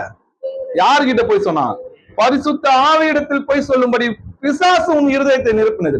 இப்ப இன்னைக்கு சபைக்கு விரோதமாவும் கர்த்தருக்கு விரோதமாவும் பண்றவங்க யாருக்கு விரோதமா பண்றாங்க? தேவனுக்கு விரோதமா தான் இதை பண்ணிட்டு இருக்கிறாங்கன்னு அவங்களுக்கு தெரியல. அனனியா சப்பிராலுக்கும் தெரியல. தெரியாமதான் என்ன பண்றான், பிசாசு வந்துச்சான். அது விற்கிறதுக்கு முன்னாடி அது உங்ககிட்ட இல்லையா, விற்ற பிறகு உங்ககிட்ட தான் இருந்துச்சு அந்த பணம். ஆண்டவர் உங்ககிட்ட கேட்கவே இல்லையே. அப்போ நீ உன் இருதயத்தில் இப்படிப்பட்ட எண்ணம் கொண்டது என்ன? அப்போ அந்த எண்ணம் எங்க இருந்தது? இருதயத்துலதான் இருந்துச்சு. அந்த இருதயத்தின் எண்ணம் தான் என்ன பண்ணுச்சு, வெளியே செய்கையா வந்துச்சு. இன்னைக்கு பேச்சும் செய்கையாவும் ஏன் வருதுன்னு பாத்தீங்கன்னா, அதுக்குள்ள அவங்களுக்குள்ள என்ன பண்ணுவான், பிசாசு முன்னதாகவே என்ன பண்ணுவான், இருதயத்துல அந்த எண்ணத்தை தூண்டி விட்டுட்டே இருப்பான். நல்லா பாருங்க, சகேயின்னு ஒருத்தர் இருந்தார் இல்லையா, அவர்கிட்ட ஆண்டவர் என்ன பண்ணல, எதுவுமே கேட்கல, நான் பாதி தான் பார்த்தாரேன், பாதி எனக்கு வச்சுக்கிறேன்பாரு. கர்த்தர் என்ன சொன்னாரு, இன்றைக்கு உங்க வீட்டுக்கு என்ன வந்தது, வச்சுக்கோள். கொஞ்சத்துல உண்மை உள்ள நீ எவ்வளவு கொடுக்குற, என்ன கொடுக்குறன்னா ஆண்டவர் பார்க்க மாட்டாரு, எந்த எண்ணத்துல நீ இதை கொடுக்குற, அதான் கர்த்தர் பார்ப்பாரு. வாசிக்கலாம், மார்க் 12ஆம் அதிகாரம் 43, 44 வசனங்கள் வாசிக்கலாம். அப்பொழுது அவர் தம்முடைய சீசரை அழைத்து, காணிக்கை பெட்டியில் பணம் போட்ட மற்ற எல்லாரை பார்க்கிலும் இந்த ஏழை விதவை அதிகமாய் போட்டாள் என்று மெய்யாகவே உங்களுக்கு சொல்கிறேன். அவர்கள் எல்லோரும் தங்கள் பரிபூரணத்தில் இருந்து போட்டார்கள். இவளோ தன் வறுமையிலிருந்து தன் ஜீவனத்திற்கு உண்டாயிருந்ததெல்லாம் போட்டுவிட்டாள் என்றார். ஒரு தர்ம பெட்டி இருக்குது. அந்த பெட்டியில என்ன பண்ணாங்க, எல்லாரும் காசு போடுறது வழக்கம் இல்லையா? இது யாருக்கு? உடனே நம்ம தர்ம பெட்டி வச்சுக்கலாமான்னு கேட்கக்கூடாது. அது நியாயப்பிரமாணத்துல இருக்கிற ஒரு கட்டளை. அப்போ அங்க என்ன பண்ணாங்கன்னு பாத்தீங்கன்னா, எல்லாரும் ஐஸ்வர்யம் நிறைய பேர் எல்லாம் போடுறாங்க, நிறைய பேர் நிறைய பணம் போடுறாங்க. ஆனா ஒரு ஏழை விதை என்ன பண்றாங்க, அவங்களுக்கு இருந்த வாழ்வாதாரத்துக்கு இருக்கு இல்லையா, அதை எடுத்துட்டு போய் போட்டாங்க. கருத்து கரெக்டா தான் சொல்றாரு இல்லையா? இதுல யார் அதிகமா போட்டா? இந்த ஏழை விதவை தான் அதிகமா போறாங்க. இவங்களுக்கு எல்லாம் தங்களுக்கு பரிபூர்ணமா இருக்குது, அதுல இருந்து எடுத்து போட்டாங்க. ஆனா இவங்க என்ன பண்றாங்க, எனக்கு வாழ்வாதாரம் அதுதான், நான் சாப்பாடுக்குன்னு வச்சிருந்தேன், அதை எடுத்துன்னு வந்து கொடுக்குறாங்கன்னா அவங்க இருதயம் எவ்வளவு பெருசா இருக்கும் பாருங்க. இப்ப கர்த்தர் இன்னைக்கு எல்லாரும் கொடுக்குறோம், ஏழைங்களுக்கு இல்ல இல்ல. ஆனா 10,000 ரூபாய் சம்பளம் வாங்குறவங்க கொடுக்குறாங்க, 5,000 ரூபாய் சம்பளம் வாங்குறவங்க கொடுக்குறாங்க, 50,000 ரூபாய் சம்பளம் வாங்குறவங்க கொடுக்குறாங்க, 1 லட்சம் 2 லட்சம் வாங்குற எல்லாரையும் கர்த்தர் என்ன பண்ணுவாரு, நியாயத்துல கொண்டு வந்து நிறுத்துவார். நீ எந்த எண்ணத்துல கட்டாயமா கொடுக்குறியா, இல்ல மனப்பூர்வமாய் கொடுக்குறியா, இல்ல நீ விசனமாய் கொடுக்குறியான்றது என்ன பண்ணுவாரு, உன் வார்த்தையிலும் செய்கையிலும் எல்லாத்திலும் எண்ணங்களிலும் சிந்தனைகளும் நீ உண்மை உள்ளவரா இருக்கிறியா அப்படின்றது என்ன பண்ணுவாரு, வகை இருப்பாரு. நம்ம நினைக்கிறோம் வீடுகளில் உட்கார்ந்து நம்ம தனியா பேசிக்கிறோம் இல்லையா, உங்க இருதயத்துல தானே சிந்திக்கிறோம். இவனுக்கு என்ன தெரிய போகுது, மனுஷனுக்கு என்ன தெரிய போகுது, அவங்க கூட பிறந்த சகோதர சகோதரிகளுக்கு என்ன தெரிய போகுது, நம்ம தகப்பனுக்கு என்ன தெரிய போகுது அப்படின்னு நினைக்கிறாங்க. இல்ல வேலை ஸ்தலத்துல என்ன தெரிய போகுது, இந்த எண்ணம் யாருக்கு தெரியணும், தேவனுக்கு தான் தெரியணும். அவருக்கு தெரியுமே உன் இருதயத்தின் நினைவுகளை என்ன பண்ணுவாரு, அவர் வகை இருப்பாரு. அப்போ இதெல்லாம் யாருக்கு விரோதமா நம்ம செய்யறோம், நம்ம உண்டாக்குன தேவனுக்கு விரோதமாக தான் நம்ம பாவம் செய்து கொண்டு வருகிறோன்றதை உணரணும். அவங்கள பார்த்து ஆண்டவர் என்ன சொல்றாரு, மாயக்காரனே என்றாரு. பார்க்கலாம், மத்தேயு 23ஆம் அதிகாரம் 27, 28 வசனங்கள் வாசிக்கலாம். மாயக்காரராகிய வேத பாதகரே, பரிசேயரே, உங்களுக்கு ஐயோ! வெள்ளையடிக்கப்பட்ட கல்லறைக்கு ஒப்பாயிருக்கிறீர்கள். அவைகள் புறம்பே அலங்காரமாய் காணப்படும், உள்ளேயோ மரித்தவர்களின் எலும்புகளினாலும் சகல அசுத்தினாலும் நிறைந்திருக்கும். அப்படியே நீங்களும் மனுஷருக்கு நீதிமான்கள் என்று புறம்பே காணப்படுகிறீர்கள், உள்ளத்திலோ மாயத்தினாலும் அக்கிரமத்தினாலும் நிறைந்திருக்கிறீர்கள். ஆமென். மாயக்காரராகிய பரிசேயரே, சதிசேயரே, உங்களுக்கு என்னது ஐயோன்றார் இல்லையா? வேத பாருகிறே உங்களுக்கு ஐயோ. எப்படி இருக்குங்க, வெள்ளை அடிக்கப்பட்ட கல்லறைகள் போல இருக்குங்க. வெள்ளை அடிக்கப்பட்ட கல்லறை பார்த்திருக்கீங்களா? வெளியே எப்படி இருக்கும், பளிச்சுன்னு இருக்கும் இல்லையா? ஆனா அதை உள்ள தோண்டி பார்த்தா எப்படி இருக்கும், நாற்றம் அடிக்கும் இல்லையா, புழுக்களும் இருக்கும். அது மாதிரிதான் மனுஷனோட வெளி தோற்றம் அப்படி இருக்கும். ஆனா அவன் இருதயம் எப்படி இருக்குது, இருதயம் மகா கிறுக்கும் கேடு உள்ளதமா இருக்குதுன்றதான் கர்த்தர் இங்க சொல்றாரு. மனுஷன் முகத்தை பார்ப்பான், கர்த்தரோ இருதயத்தை பார்ப்பான்றார். அப்ப இருதயத்தை பார்க்கிற கர்த்தருக்கு முன்னாடி நம்ம உண்மையா இருந்தோம்னா எல்லா இடத்துலயும் கர்த்தர் என்ன பண்ணுவாரு, நம்மள உண்மை உள்ளவர்களா இருக்க வைப்பாரு. அவருக்கு உண்மையா இருந்தா போதும், நம்ம எல்லாருக்கும் உண்மையா இருக்கலாம். அவருக்கு உண்மையா இல்லைன்னு நீங்க எங்கேயுமே உங்களால உண்மையா இருக்க முடியாது. நம்ம மனைவி பார்ப்பாங்க, நம்ம சகோதரன் பார்ப்பாங்க, என் வேலை செய்யற ஆபீசர் பார்ப்பாரு. அவங்களுக்காக நம்ம மாத்திக்கிட்டோம்னா மாத்தினே தான் ஓடணும், நம்ம ஒழிஞ்சினே தான் இருக்கணும் கடைசி வரைக்கும். கர்த்தர் பார்க்கிறார்ன்ற பயம் இருந்தா மட்டும் தான் நம்ம என்ன பண்ண முடியும், எல்லா இடத்திலும் நம்ம உண்மை உள்ளவர்களா இருக்க முடியும். ஏன்னா கர்த்தர் எல்லா இடத்திலும் இருக்கிறாருன்றது நம்ம அறிந்திருக்கிறோம். ஏன், அவர் உங்களுக்குள்ளதான் வாசமா இருக்கிறாருன்னு சொல்லி வேதம் சொல்லுது. மத்தேயு 6ஆம் அதிகாரம் 1 இருந்து 2 வசனங்கள் வரைக்கும் வாசிங்க. மனுஷர் காண வேண்டும் என்று அவர்களுக்கு முன்பாக உங்கள் தர்மத்தை செய்யாதபடிக்கு எச்சரிக்கையாயிருங்கள். செய்தால் பரலோகத்தில் இருக்கிற உங்கள் பிதாவினிடத்தில் உங்களுக்கு பலன் இல்லை. ஆகையால் நீ தர்மம் செய்யும் பொழுது மனுஷரால் புகழப்படுவதற்கு மாயக்காரர் ஆலயங்களிலும் வீதிகளிலும் செய்வது போல உனக்கு முன்பாக தாரை ஊதுவியாதே. அவர்கள் தங்கள் பலனை அடைந்து தீர்ந்ததென்று மெய்யாகவே உங்களுக்கு சொல்கிறேன். மனுஷர் காண வேண்டும் என்று அவர்களுக்கு முன்பா என்ன பண்ணாத, உங்கள் தர்மத்தை செய்யாதபடிக்கு எச்சரிக்கையா இருன்றாரு. நீ ஏழைங்களுக்கு கொடுக்கறது நல்லதுதான். ஆனா ஆண்டவர் ஏன் இங்க எச்சரிக்கையான்றாரு, எந்த எண்ணத்துல நீ கொடுக்குற, 4 பேர் நம்ம பெருமையா பேசணும், 4 பேருக்கு முன்னாடி நம்ம கொடுக்கணும் அப்படின்றத கொடுக்குறியா, இல்ல உண்மையாலுமே அந்த சகோதரர் என்ன பண்றாரு, கஷ்டப்படுறாங்க, வறுமையில இருக்கிறாங்க, அதனால அன்பு கூர்ந்து கொடுக்குறியா, இல்ல தேவனுக்கு பயந்து கொடுக்குறியா, ஆண்டவருடைய கட்டளைகளை நிறைவேற்றணுமே அதுக்காக கொடுக்குறியா, எந்த எண்ணத்துல கொடுக்குறன்றத கர்த்தர் என்ன பண்ணுவாரு, வகை இருப்பார் இல்லையா? நீ தர்மம் செய்யும் போது மனுஷரால் புகழப்படுவதற்கு என்ன பண்ணாத, மாயக்காரர்னு எழுதியிருக்கு. ஆலயங்களில் வீதங்களிலும் செய்கிறது போல நீ என்ன பண்ணாத, தாரை ஊதுவியாதேன்றாரு.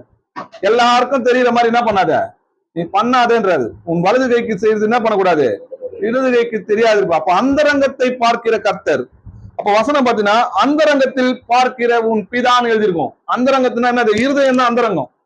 அந்த இருதயத்தை பார்க்கிற கர்த்தர் என்ன பண்ணாரு, உனக்கு வெளியரங்கமா பலனை கொடுப்பாரு. அப்போ இருதயத்தை கர்த்தர் பார்க்கிறாரு. எந்த எண்ணத்துல எந்த செய்கையில நீ அதை செய்யற. சில பேர் என்ன நினைப்பாங்க, 10 ரூபாய் கொடுத்தா கர்த்தர் 100 ரூபாய் என்ன பண்ணுவாரு, நம்மளுக்கு திரும்பி கொடுக்குறாரு. அதையும் ஆண்டவர் பார்ப்பாரு. எந்த எண்ணத்துல நீங்க இதை கொடுக்குற, ஆசீர்வாதத்தை கொடுக்குறியா, இறக்கப்பட்டு கொடுக்குறியா, பெருமைக்கு கொடுக்குறியா, இல்ல தேவனுக்கு பயந்து கொடுக்குறியா, இல்ல உண்மையாலுமே சிநேகித்து தன்னை போல பிறரையின் நேசின்னு சொல்லி இருக்கிறதுக்கு கொடுக்குறியான்றத கர்த்தர் என்ன பண்ணுவாரு, கேள்வி கேட்பாரு இல்லையா.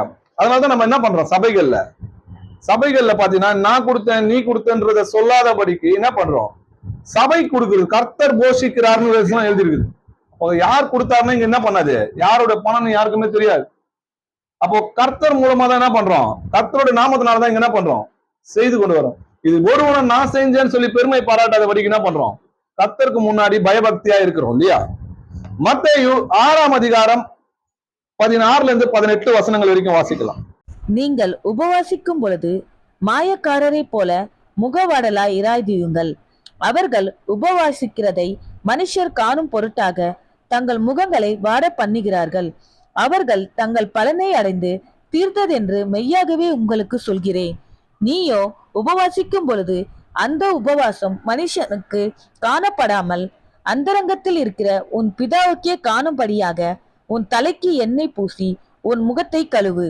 அப்பொழுது அந்தரங்கத்தில் பார்க்கிற உன் பிதா உனக்கு வெளியரங்கமாய் பலன் அளிப்பார். ஆமென். நீ உபவாசிக்கும் போது என்ன பண்ண சொல்றாரு, மாயக்காரனை போல முகவாடலாய் இராதீருங்கன்றாரு. நீ உபவாசம் பண்ணும்போது என்ன சொல்றாரு, முகவாடலாய் இருந்து நான் உபவாசிக்கிறேன்னு சொல்லி எல்லாருக்கும் காட்டிக்காத. அப்போ அது மாதிரி நீ பண்ணினா உனக்கு என்ன கிடையாது, எந்த பிரயோஜனமும் கிடையாது. அப்போ நீங்க உபவாசம்னா என்னது, ஏன் ஆண்டவர் நம்ம உபவாசிக்க சொல்றாரு அப்படின்ற அந்த கேள்வியை நம்ம கேட்டு பார்க்கணும். நீங்க பட்னியா இருக்கிறதுனால கர்த்தருக்கு எதுனா பிரயோஜனம் இருக்குதா சொல்லுங்க. நம்மளுக்கு ஆகாரம் கொடுக்கறது அவர்தான்.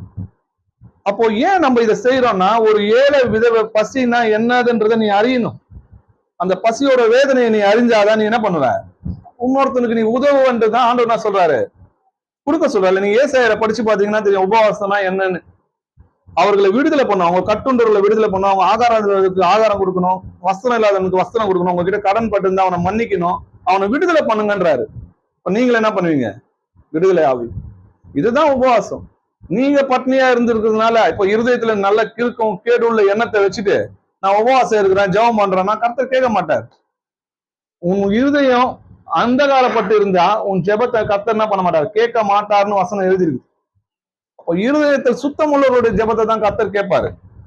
மத்தேயு 7ஆம் அதிகாரம் 3-5 வசனங்கள் வரைக்கும் வாசிக்கலாம். நீ உன் கண்ணில் இருக்கிற உத்திரத்தை உணராமல் உன் சகோதரன் கண்ணில் இருக்கிற துரும்பை பார்க்கிறதென்ன? இதோ உன் கண்ணில் உத்திரம் இருக்கையில் உன் சகோதரனை நோக்கி நான் உன் கண்ணில் இருக்கும் துரும்பை எடுத்து போடட்டும் என்று நீ சொல்வதெப்படி?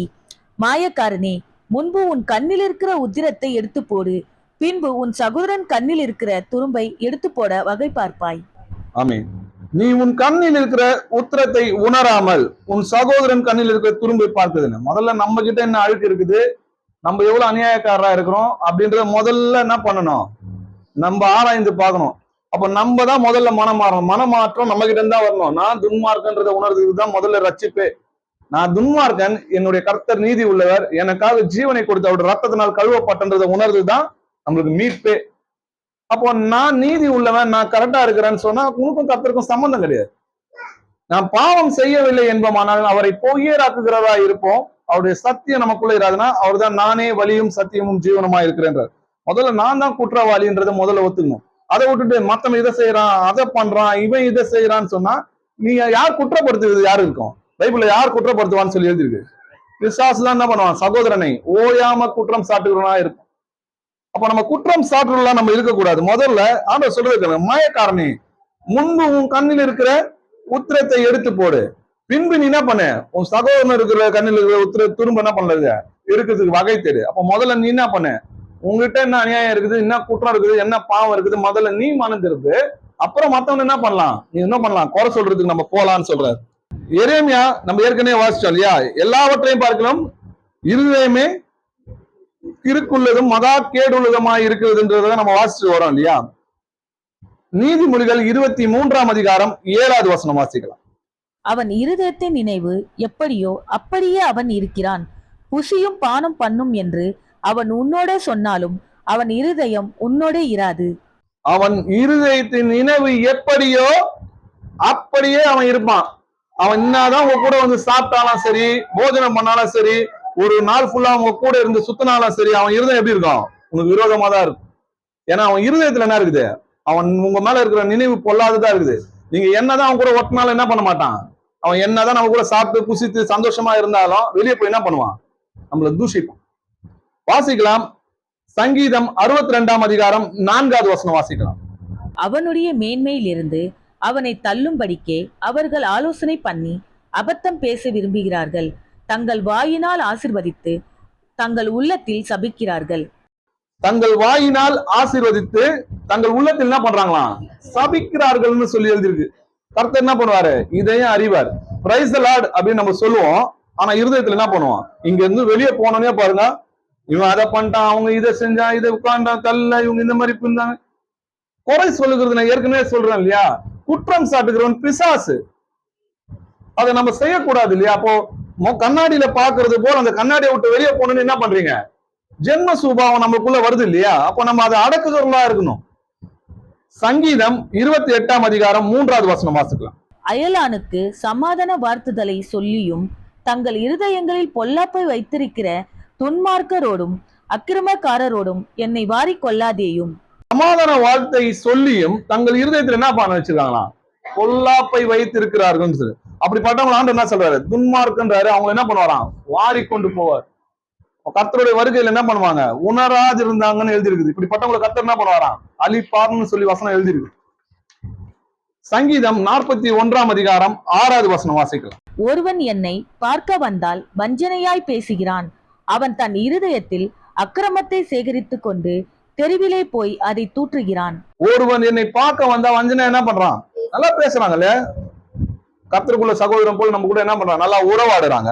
ஆனா அவன் தன் இருதயத்தில் என்ன பண்றானா, அக்கிரமத்தை சேர்த்து கொண்டு வெளியே என்ன பண்ணுவான், போய் தூச்சிப்பான், இல்ல கலகம் பண்ணுவான், விரோதம் பண்ணுவான். இவங்களெல்லாம் கர்த்தர் என்ன சொல்றாரு, துன்மார்க்கன்னு சொல்றாரு. அப்படிப்பட்ட துன்மார்க்கனோட என்ன பண்ணாதீங்க, வாரிக்கொள்ளாதீங்கன்னு கர்த்தர் சொல்றாரு. இதெல்லாம் நம்ம செய்யறோமா அப்படின்றத முதல்ல சிந்தித்து பார்க்கணும். நமக்கு ஏன் நம்ம ஜெபங்கள் கேட்கப்பட மாட்டுது. ஒருவன் அக்கிரம சிந்தை கொண்டிருந்தால் அவன் ஜெபத்தை நான் கேட்க மாட்டேன்னு கர்த்தர் சொல்றாரு. அப்ப நம்ம கிட்ட அக்கிரம சிந்தை இருக்குதா நம்ம இருதயத்துல? யாருக்காவது விரோதமா கலகம் பண்றோமா, யாருக்காவது விரோதமா நம்ம பொய் சொல்றோமா, யாருக்காவது விரோதமா நம்ம ஏதாவது பண்றோமா, இல்ல சிந்திக்கிறோமா, யோசிக்கிறோமா? எண்ணங்களை எல்லாமே கர்த்தர் நியாயத்துல கொண்டு வந்து நிறுத்துவாரு. உங்களோட எண்ணங்கள் எல்லாம் கர்த்தர் ஆராய்ந்து பார்த்திருப்பார். அதனாலதான் அவருக்கு என்ன பண்றாரு, அவன் எண்ணங்களுக்கும் சிந்தனைகளுக்கும் ஏற்ற பலனை நான் கொடுக்கிறேன்றார். சொஸ்த மனம் உடலுக்கு ஜீவன், பொறாமையும் என்ன பண்ணும், எலும்பு உருக்கின்னு. இதெல்லாம் இதுக்கு காரணம் யாரு, காரணம் என்னன்னு பாத்தீங்கன்னா, ஏன் உங்களுக்குள்ள இச்சைகள், ஏன் உங்களுக்குள்ள சண்டைகள் கேட்டா, இது இச்சைகள்ல போர் செய்கிற பொறாமையினால்தான். அப்போ ஒரு மனுஷனை பார்த்து நம்ம பொறாமை கொள்கிறோம். அன்புக்கு அப்படியே ஆப்போசிட் என்னன்னு பாத்தீங்கன்னா பொறாமை. இந்த இருதயத்துல நமக்கு அந்த பொறாமை இருந்ததுனாலதான் அது என்ன பண்ணுது, வெளியில வாயில என்ன பண்றோம், அந்த வார்த்தைகளால நம்ம பேசுறோம், செய்கைகள் எதனால வெளிப்படுது. ஏன் நம்மளுக்கு ஒருத்தர் பேசும்போது எரிச்சல் வருதுன்னா அது காரணமே நம்ம இருதயத்துல என்ன இருக்குது, அவங்க மேல கோபம், வைராக்கியம், விரோதம் இதெல்லாம் இருக்குது. ஆனா வெளியில என்ன பண்றோம், நம்ம சிநேகிதம் சொல்றோம். ஆனா கர்த்தர் என்ன பண்றாரு, நீ மாயக்காரனேன்றார் நம்மளை பார்த்து. நம்ம இருதயத்தை முதல்ல, இதுக்கு காரணம் என்னன்னு நினைக்கிறீங்க, பிசாசு ஆரம்பத்துல என்ன பண்ணுவான், அவங்க நம்ம ஒரு சகோதரி மேல இருதயத்துல என்ன பண்ணான், ஒரு வெறுப்ப, ஒரு எண்ணத்தை, ஒரு பொல்லாத சிந்தனை என்ன பண்ணுவான், ஃபர்ஸ்ட் வந்து விதைப்பான். எங்க விதைக்கிறான் போட்டுக்குது, இருதயத்துலதான் விதைக்கிறான். வசனம் விதைஞ்சதுன்னா அவன் நன்மையும் என்ன பண்ணுவான், 30, 60, 100 என்ன பண்றான், பலன் தந்து தேவனுக்கு நன்மையான காரியங்களை செய்வான். இதை கலைகள்னு சொல்லி எழுதிருக்கு. அதை விதைக்கிறது யாரு, பிசாசுன்னு சொல்லி வேதத்துல எழுதிருக்கு. அவன் எங்க விதைக்கிறான், ரெண்டுமே இருதயத்துலதான் விதைக்கிறாங்க. தேவ வசனமும் அதே இருதயத்துலதான் விதைக்குது, பொல்லாங்கனும் அதே இருதயத்துல தான் விதைக்கிறான். எதற்கு நீங்கள் செவி கொடுக்கிறீர்களோ அதற்கு நீங்க அடிமையா இருக்கிறீங்கன்னு எழுதியிருக்குது. சில வசனங்களை பார்க்கலாம். மத்தேயு 5ஆம் அதிகாரம் 28வது வசனம் வாசிக்கலாம்.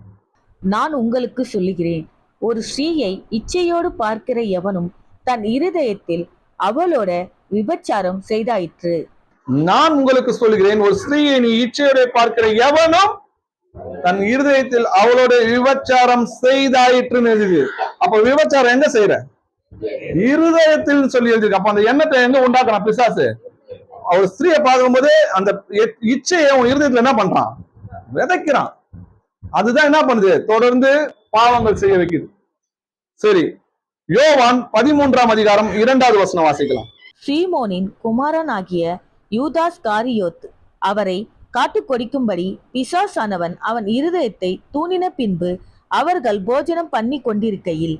நல்லா பாருங்க, யூதாஸ் இயேசு கிறிஸ்துவை காட்டி கொடுத்தான்றது நம்ம எல்லாருக்குமே தெரியும்.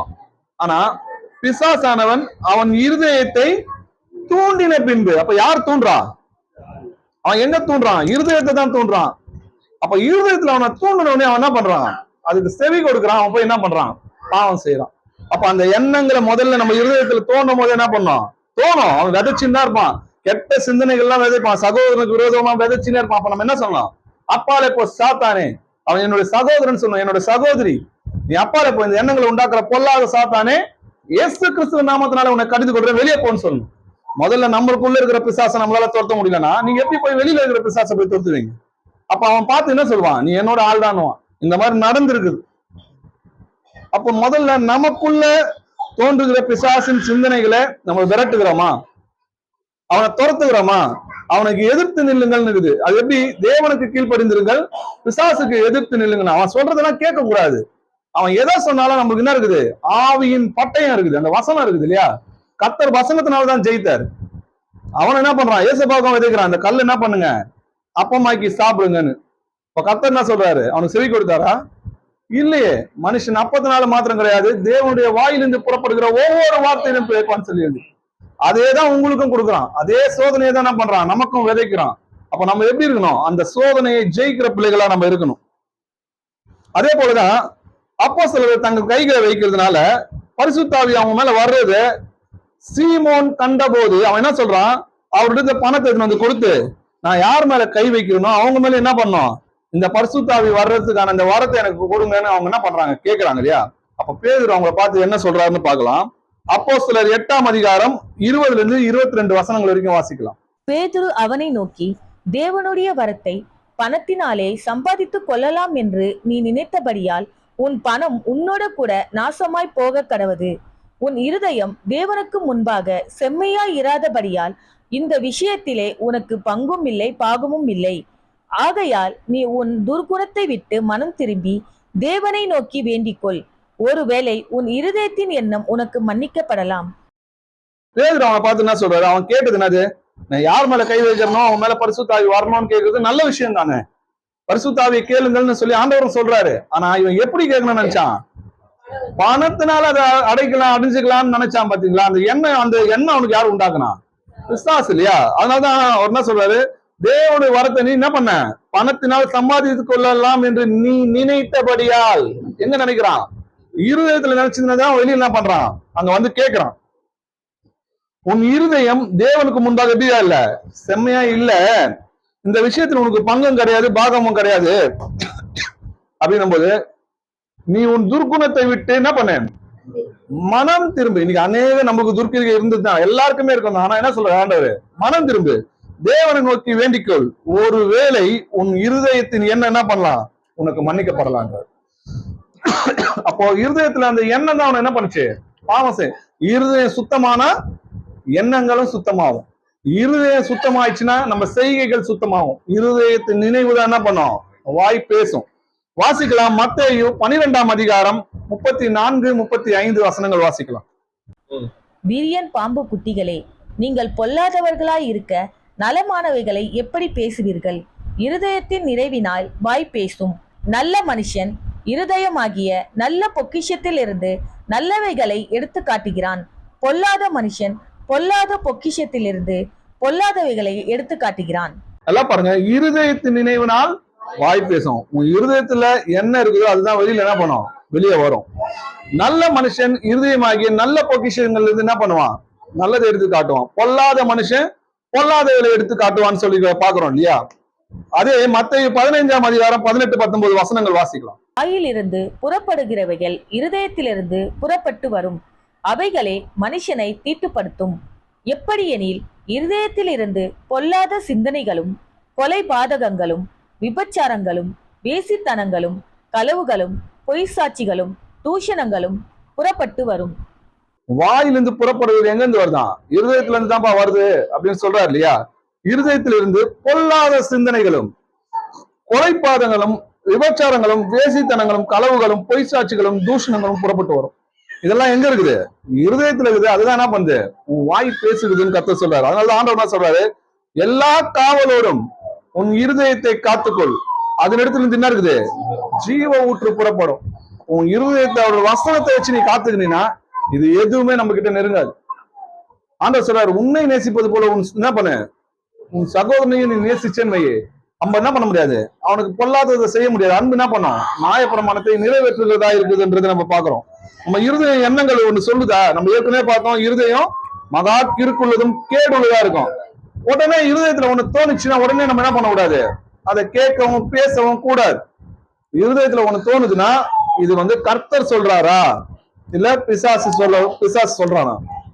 இருதயம்ன்றது ஒரு நிலம், அதுல விதைக்கிறது யாரு அப்படின்ற முதல்ல நம்ம கேட்டு பார்க்கணும். ஏன்னா இருதயம் மகா கிறுக்கும் கேடுள்ளதா இருக்குது.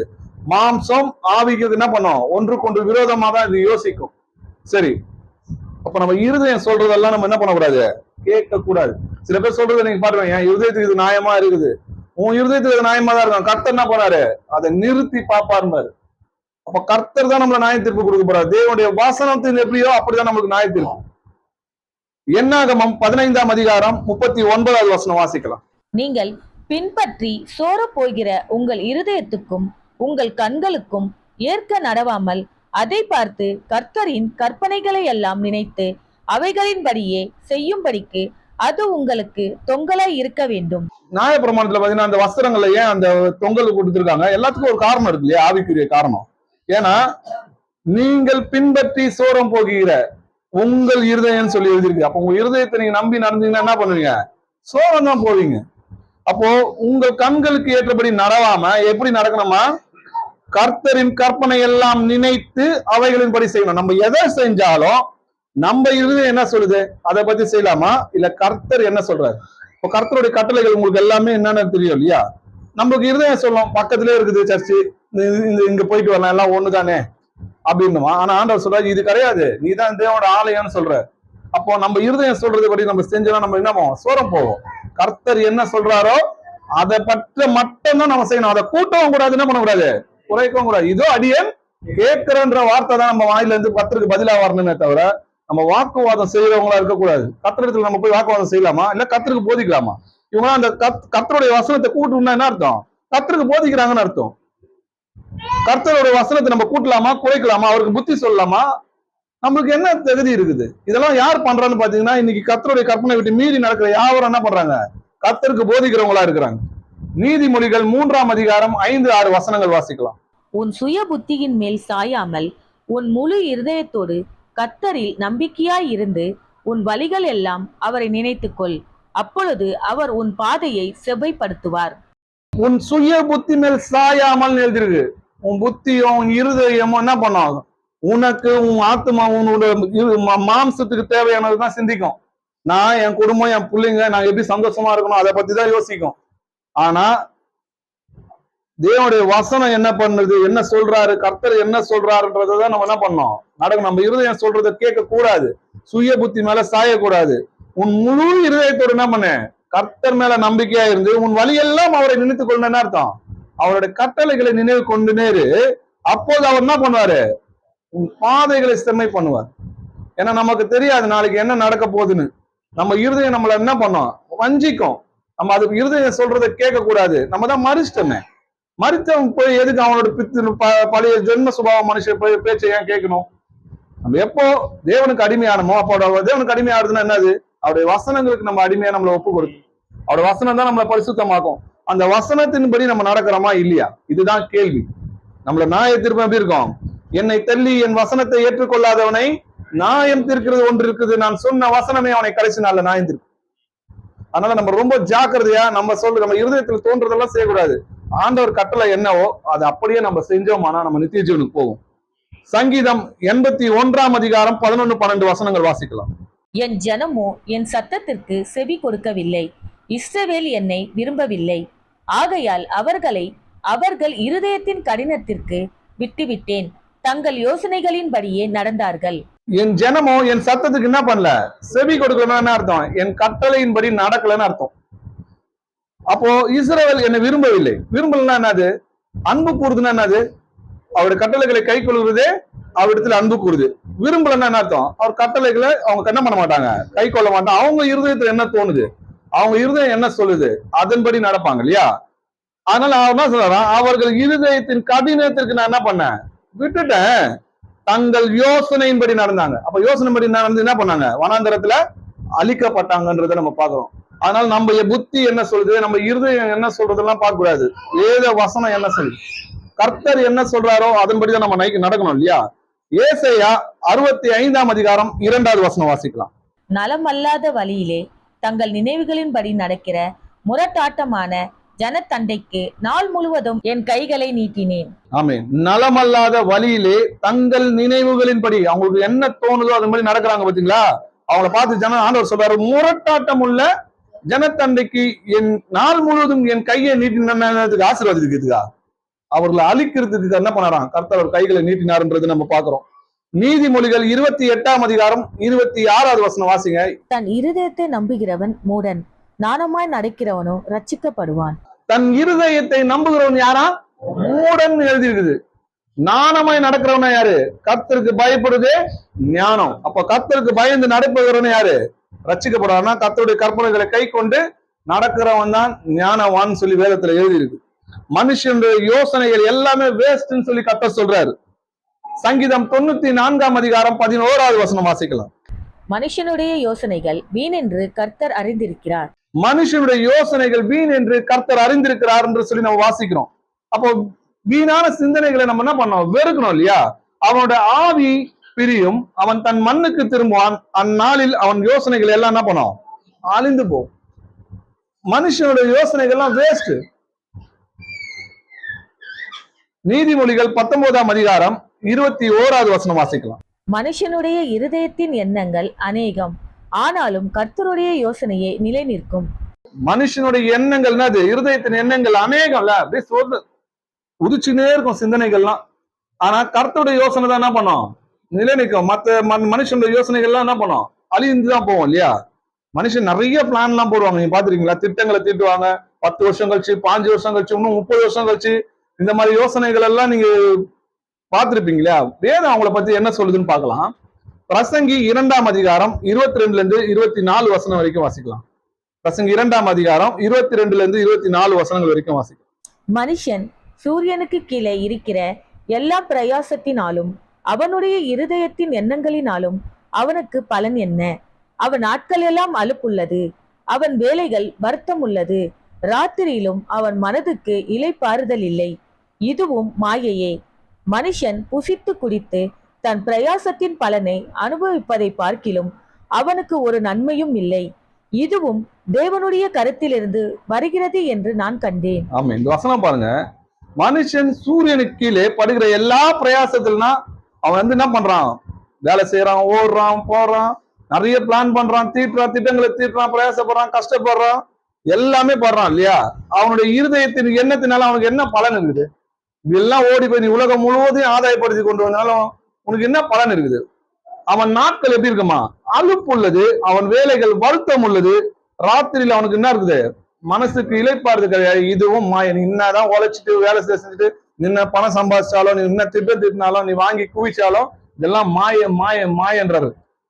மனுஷன் புசித்து குளித்து தன் பிரயாசத்தின் பலனை அனுபவிக்கிறதை பார்க்கலாம், அவனுக்கு ஒரு நன்மையும் கிடையாது. இதுவும் யார் கொடுக்குறாவா? தேவன் தான் கொடுக்குறாரு. அப்போ தேவனிடத்தில் பற்றுதலா இருக்குது நலம். அப்ப நம்ம என்ன பண்ணோம், உன் செய்கைகளை கர்த்தருக்கு ஒப்புவி, அப்போது உன் யோசனைகள் என்ன பண்ணோம், உறுதிப்படும். எதை செய்தாலும் கர்த்தரிடத்துல இதை செய்யலாமா, நான் செய்யலான்னு இருக்கிறேன், நான் எப்படி செய்யணும் எனக்கு சொல்லிக் கொடுங்க, எனக்கு செய்ய தெரியலன்னு சொன்னாதான் கத்து கொடுப்பாரு. எனக்கு எல்லாம் தெரியும், இது மட்டும் தான் தெரியாதுன்னு சொல்லக்கூடாது. நம்ம எனக்கு என்ன பண்ண கிடையாது, எனக்கு தெரியாது, நான் இதை வந்து செய்ய போறேன் ஏசப்பா, செய்யணும்னு இருக்கேன், உங்களுக்கு சித்தமானா என்ன பண்ணுங்க, இத காரியங்கள் நிலவரப்படுத்துங்க அப்படின்னு சொல்லி ஆண்டவர்கிட்ட நம்ம நம்ம செய்கையை முதல்ல கர்த்தருக்கு ஒப்புவிக்கணும். அப்போது அவர் என்ன பண்ணாரு, உன் யோசனைகள் உறுதிப்படப்படனா அவர் தான் ஆலோசனை கர்த்தர்னு சொல்லி எழுதியிருக்கு. நம்மளுக்கு சொல்லுவாரு, இதை செய், இதை பண்ணுன்னு நம்மளால உணர முடியும். நீங்கள் ஒன்றுக்கும் கவலைப்படாமல் எல்லாவற்றை குறித்து உங்கள் விண்ணப்பங்களையும் ஸ்தோத்திரத்திற்குரிய ஜபத்தினாலும் வேண்டியதினாலும் என்ன பண்ணுங்க, தேவனுக்கு முதலாவது தெரியப்படுத்துங்க. அப்போது எல்லா புத்திக்கும் மேலாக தேவ சமாதானம் உங்கள் இருதயங்களை என்ன பண்ணும், உங்கள் இருதயங்களையும் உங்கள் சிந்தைகளையும் கிறிஸ்து இயேசுக்குள்ளாக காத்து கொள்ளும் எழுதியிருக்கு. அப்ப இருதயத்தையும் உங்கள் சிந்தையும் என்ன பண்ணோம், இயேசு கிறிஸ்துக்குள்ளாக காத்து கொள்ளணும். அப்ப நம்ம என்ன பண்ணோம், இருதயத்துல இருக்கிறது ஆண்டவருக்கு முன்னாடி என்ன பண்ணோம், விண்ணப்பத்தினாலும் ஸ்தோத்திரத்தினாலும் ஜபத்தினாலும் ஆண்டவருக்கு முதல்ல தெரியப்படுத்துங்க. அவருக்கு நீங்க என்ன நினைக்கிறீங்க, நீங்க ஜெபிக்கிறதுக்கு முன்னாடி அவருக்கு தெரியும். உங்க வாயிலிருந்து புறப்படுறதுக்கு முன்னாடி நீங்க என்ன கேட்க போறீங்கன்னு அவருக்கு தெரியும். ஆனாலும் உங்களுக்கு விசுவாசம் இருக்குதா, என்கிட்ட கேட்கணும், என்ன தான் உங்களால முடியாது, என்னால முடியாது, கர்த்தர் தான் செய்வாருன்றத நீ நீ விசுவாசிக்கிறியான்றது என்ன கர்த்தர் என்ன பண்றாரு, உங்களை சோதிச்சு பாக்குறாரு. அப்படி சோதிக்கும் போது நம்ம என்ன பண்ணோம், கர்த்தரத்துல தெரிவிக்கும் போது கர்த்தர் மேல நம்பிக்கையா இருக்கிறோம். கர்த்தர் இதை செய்வார்னும் போது அப்போ நம்ம இருதயம் என்ன பண்ணுது, இருதயம் சிந்தனை எல்லாமே கர்த்தருக்குள்ள காத்து கொள்ளப்படுகிறதுன்றது நம்ம பாக்குறோம். இருதயத்தில் சுத்தம் உள்ளவர்கள் பாக்கியவான்கள், அவர்கள் தேவனை தரிசிப்பாங்கன்னு சொல்லி எழுதியிருக்கு. அப்போ இருதயத்துல சுத்தம் இருந்தா மட்டும்தான் ஆண்டவருடைய ராஜ்யத்துக்கு நம்ம எதிர்கொண்டு போக முடியுமே தவிர இந்த வசனங்கள்லாம் கேட்கறதுனாலே இல்ல நான் போதிக்கிறதுனாலே எல்லாம் கிடையாது. இருதயம் சுத்தமா இருந்தா மட்டும்தான் தேவனுடைய ராஜ்யத்துக்கு போக முடியும். அப்போஸ்தலர் 2ஆம் அதிகாரம் 37, 38 வசனங்கள் வாசிக்கலாம். இதை அவர்கள் கேட்டபொழுது இருதயத்திலே குத்தப்பட்டவர்களாக்கி பேதுருவையும் மற்ற அப்போஸ்தலரையும் பார்த்து, சகோதரரே, நாங்கள் என்ன செய்ய வேண்டும் என்றார்கள். பேதுரு அவர்களை நோக்கி, நீங்கள் மனம் திரும்பி ஒவ்வொருவரும் பாவ மன்னிப்புக்கென்று இயேசு கிறிஸ்துவின் நாமத்தினாலே ஞானஸ்தானம் பெற்றுக் கொள்ளுங்கள். அப்பொழுது பரிசுத்த ஆவியின் வரத்தை பெறுவீர்கள். நீங்க ஜீவாதிபதிகளை கொலை செய்தீங்கன்னு சொல்லி பேதுரு சொல்றாரு. அப்ப அவங்க இருதயத்துல என்ன பண்ணுது, குத்தப்பட்டுச்சு இல்லையா, ஆமா இல்ல அந்த பாவத்தை நம்ம செஞ்சோமே. அப்ப அவங்க என்ன பண்றாங்க, சொன்னவங்களை வந்து எதிர்த்து நின்றாங்களா, வாக்குவாதம் பண்ணாங்களா? அவங்க என்ன சொன்னாங்க, நாங்க என்ன செய்யணும், இதுதான் உண்மையான மன திரும்ப. இருதயத்துல குத்தப்பட்டுச்சு ஒரு வசனம், ஒருத்தன் உங்களை வந்து போதிக்கும் போது உங்க இருதயத்தை குத்து கிழிக்கிறதுனா அது கர்த்தர் போதிக்கிறாருன்னு அர்த்தம். அப்ப நம்ம என்ன பண்ணோம், ஆண்டவர்கிட்ட போய் என்ன கேட்கணும், கர்த்தாவே நாங்க என்ன செய்யணும் அப்படின்னு கேட்கிறோம். அவங்க என்ன சொல்றாங்க பாருங்க, நீங்கள் மனம் திரும்பி ஒவ்வொருவரும் பாவ மன்னிப்பு என்று இயேசு கிறிஸ்து நாமத்துல ஞானஸ்தானம் பெற்று. அப்ப மனம் திரும்ப சொல்றாரு இல்லையா, உங்க வஸ்திரங்களை அல்ல, உங்கள் இருதயங்களை கிழித்து என்ன பண்ணுங்க, தேவனிடத்தில் மனம் திரும்புங்கன்ற. அப்ப ஒரு வசனம் ஒண்ணு ஆண்டவர் வந்து உங்களுக்கு சொல்றாருன்னா அது எவ்வளவு பெரிய பாக்கியம். அவர் உங்களை பிள்ளைகளா நினைச்சதுனாலதான் என்ன பண்றாரு, உங்களுக்கு புத்தி சொல்றாரு. வேசியின் பிள்ளைகளுக்கு அந்த புத்தி கிடையாது. அப்ப கர்த்தர் என்ன சொல்றாரு, நமக்கு அதை சொல்லும் போது நம்ம இருதயத்துல குத்தப்பட்டு என்ன பண்ணணும், மனம் திரும்பணும். அதை விட்டு என்னதான் சொன்னாரு, என்னதான் இதுக்கு வந்து என்ன பண்ணாங்க வச்சு என்ன பேசுனாங்கன்னு சொன்னா அவங்க என்ன இருக்கிறாங்க, அந்த ஆண்டவர் சொல்றல, தன்னோட கண்ணுல இருக்கிற உதிரத்தை எடுத்து போடாம மற்றவனோட உதிரத்தை எடுத்து போடுறது வகை காட்டினவனா இருக்கணும். 10 பார்த்து சொல்ற மாயக்காரனே சொல்றாரு. அப்ப முதல்ல நம்ம என்ன பண்ணணும், அந்த வசனம் நம்ம என்னதான் சொல்லுது, முதல்ல யாரையா சொன்னா நான் தான் மனம் மாறணும். நான் என்கிட்ட இருந்து தான் வீட்டுல ரச்சி போறோம், மனம் திரும்ப வேண்டிய ஆள் நான் தான். நம்ம முழுசாலாம் 100% வந்து இன்னும் பரிசுத்தமாகல. அவர் வருமானம் என்ன பண்ணோம், பரிசுத்தம் இன்னும் அவர் வரும்போதுதான் பூர்ணம் அடைவோம். இன்னும் சில குறைகள் இருக்கும், ஒழுங்கற்றுதான் இருக்கும். சபை எப்படி இருக்குமா, ஒழுங்கற்றுதான் இருக்கும். சீர் பொருந்ததுக்கும் ஒழுங்குபடுத்துறதுக்கும் சிறப்படுத்துறதுக்காக தான் சபை. ரட்சிக்கப்பட்டவங்களை கர்த்தர் கணித்து நம்ம சபைகளை சேர்க்கிறாரு. எதுக்கு, ஒழுங்குபற்று இருக்கிறவர்களை ஒழுங்குபடுத்தும்படி பட்டணந்தோறும் மூப்பர்களை ஏற்படுத்துன்றாரு. சபைகள்ல சிறப்படுத்து சீர் பொருந்தும் பண்ணும் பொழுதுக்காக சில பேர் என்ன போதகர்களையும் தீர்க்கதரிசிகளையும் ஆண்டவர் என்ன பண்றாரு, உண்டாக்குறாரு. அப்போ பரிசுத்தம் எப்போ நம்ம இயேசுவின் நாமத்தினால கழுவப்பட்டோமோ பரிசுத்தமாக்கப்பட்டோம். அப்போ இன்னும் பரிசுத்தமாகிறதுக்கு தான் என்ன பண்றாரு, சபைகள்ல கொஞ்சம் கொஞ்சமா செய்யறது. எதெல்லாம் ஆண்டவர் உங்களுக்கு தப்புன்னு சொல்றாரோ, எதெல்லாம் உங்க இருதயத்தை கிழிக்குதோ அதெல்லாம் விட்டு மனம் திரும்புங்க. அப்போஸ்தலர் 15ஆம் அதிகாரம் 8, 9 வசனங்கள் வாசிக்கலாம். இருதயங்களை அறிந்திருக்கிற தேவன் நமக்கு பரிசுத்த ஆவியை தந்தருளினது போல அவர்களுக்கும் தந்தருளி அவர்களை குறித்து சாட்சி கொடுத்தார். விசுவாசத்தினாலே அவர்கள் இருதயங்களை அவர் சுத்தமாக்கி நமக்கும் அவர்களுக்கும் யாதொரு வித்தியாசம் இராதபடி செய்தார். ஆமென். அப்போ ஏற்கனவே பார்த்தோம், அந்த அப்போஸ்தலர் 2ஆம் அதிகாரம் 32 இஸ்ரவேல் ஜனங்கள்லாம் ஞானஸ்தானம் எடுத்தாங்க இல்லையா. இருதயங்களை ஆராய்ந்து இருக்கிற தேவன் நமக்கு பரிசுத்த ஆவியை தந்தருளினது போல அவர்களுக்கும் தந்தருளி அவருடைய இருதயத்தை என்ன பண்ணாரு, சுத்தமாக்கினார் இல்லையா. அப்ப எப்படி சுத்தமாக்குனார்னு வசனம் சொல்லுது? விசுவாசத்தினாலே. அப்ப விசுவாசத்தினாலே அவர்கள் இருதயங்களை அவர் சுத்தமாக்கி, அப்போ நியாய தீர்ப்பு ஒன்று இருக்குது. தேவன் நிச்சயமா நம்மளை சிந்திக்கிறதையும் யோசிக்கிறதையும் எண்ணங்களை நியாயத்துல கொண்டு வந்து நிறுத்துவார். நீங்க விசுவாசிச்சீங்கன்னா நிச்சயமா உங்க இருதயம் சுத்தமாகும். நான் நினைக்கிறேன், யார் பார்க்க போறா? கடவுள் நான் இருக்கிறாரா? அவருனே இருதயத்தை ஆராய்ஞ்சா பார்க்க போறாரு. இன்னைக்கு இவங்க 4 பேரை ஏமாத்தணுமா, நம்ம நீதிமான் மாதிரி காட்டணுமா, நம்ம போக போறோம். யாருக்கு என்ன தெரிய போகுது? அவனுக்கு தெரியவே தேவையில்லை. அவனுக்கு தெரியுதா முக்கியம்? யார் இதை ஆராய்ந்து கொண்டிருக்கிறார்? கர்த்தர் ஆராய்ந்து கொண்டிருக்கிறார். கர்த்தருக்கு முன்னாடி உண்மையா இருக்கணும். கர்த்தர் இதை பார்ப்பார்ன்ற அந்த பயமும் விசுவாசமும் உங்களுக்கு இருந்துச்சுன்னா உங்க இருதயம் என்ன பண்ணும்? நம்மளோட இருதயம் சுத்தமாகும்னா விசுவாசத்தினால்தான் சுத்தமாகும். கிரியையினால ஒருவனும் என்ன பண்ண முடியாது? நீதிமான் ஆக முடியாது. அவரை விசுவாசிக்கிறதுனாலதான் நம்ம பரிசுத்தமாகும். கற்பனைகளின் பொருள் என்னவெனில், சுத்தமான இருதயத்திலும் நல் மனசாட்சியிலும் மாயமற்ற விசுவாசத்திலும் பிறக்கும் அன்பு. அப்போ விசுவாசத்திலிருந்து தான் என்ன பண்ணும்? அன்பு பிறக்கும். எப்போ இயேசுவை தேவன் என்பதை விசுவாசிச்சு, நான் அநியாயக்காரன் முதல்ல நம்பணும். யாருடைய பாவங்கள் அதிகமா மன்னிக்கப்பட்டதோ அவன் என்ன பண்ணுவான்? அதிகமா அன்பு கூறுவான். நான் அநியாயக்காரன் அக்கிரமக்காரன் யார் உணர்றீங்களோ அவங்களுக்கு தான் என்ன பண்ணுக்கும்? விடுதலை கிடைக்கும். அப்போ அதிகமா பாவம் செஞ்சவன் அதிகமா என்ன பண்ணுவான்? மன்னிக்கப்படும் போது அதிகமா அன்பு கூறுவான் இல்லையா? எப்போ? எனக்காக என்னுடைய கர்த்தர் என்னுடைய பாவங்களுக்காக சிலுவையில் அறையப்பட்டாரே. நான் அநியாயக்காரன், இந்த பாவத்தை நினைக்கும் போது நம்ம வெக்கம் பண்ணணும், நம்ம துக்கப்படணுமே தவிர நான் பாவம் செய்யல, நான் நீதி இருக்குது, நம்மளோட நீதி எல்லாம் கிழிந்த கந்தலை போல இருக்குது. அப்போ கர்த்தருக்கு முன்னாடி நம்ம எல்லாம் யாரா இருக்கிறோம்? பூச்சியமா இருக்கிறோம். ஒரு புல் இருக்கு இல்லையா? புல் மேல ஒரு பனித்துளி படும், அது எப்படி காணாம போவோம்? அந்த நீர்த்துளி. அது போல நம்மளோட வாழ்க்கை இருக்கு. நம்ம போய் ஆண்டவருக்கு முன்னாடி பின்னு பேசுறதுக்கு நமக்கு என்ன தகுதி இருக்கு? அப்போ நம்ம எல்லாம் ஆண்டவருக்கு முன்னாடி என்ன பண்ணோம்? வாய் அடைக்கணும். நம்ம அவருக்கு வானம், அவருடைய சிங்காசனம் பூமி அவரோட பாதபடியா இருக்குது. அவர் வானத்துல இருக்கிறவர், நீ கீழே இருக்கிற உன்னோட ஜெபம் எப்படி இருக்கணும்? சுருக்கமா இருக்க கடவுள்ன்றாரு.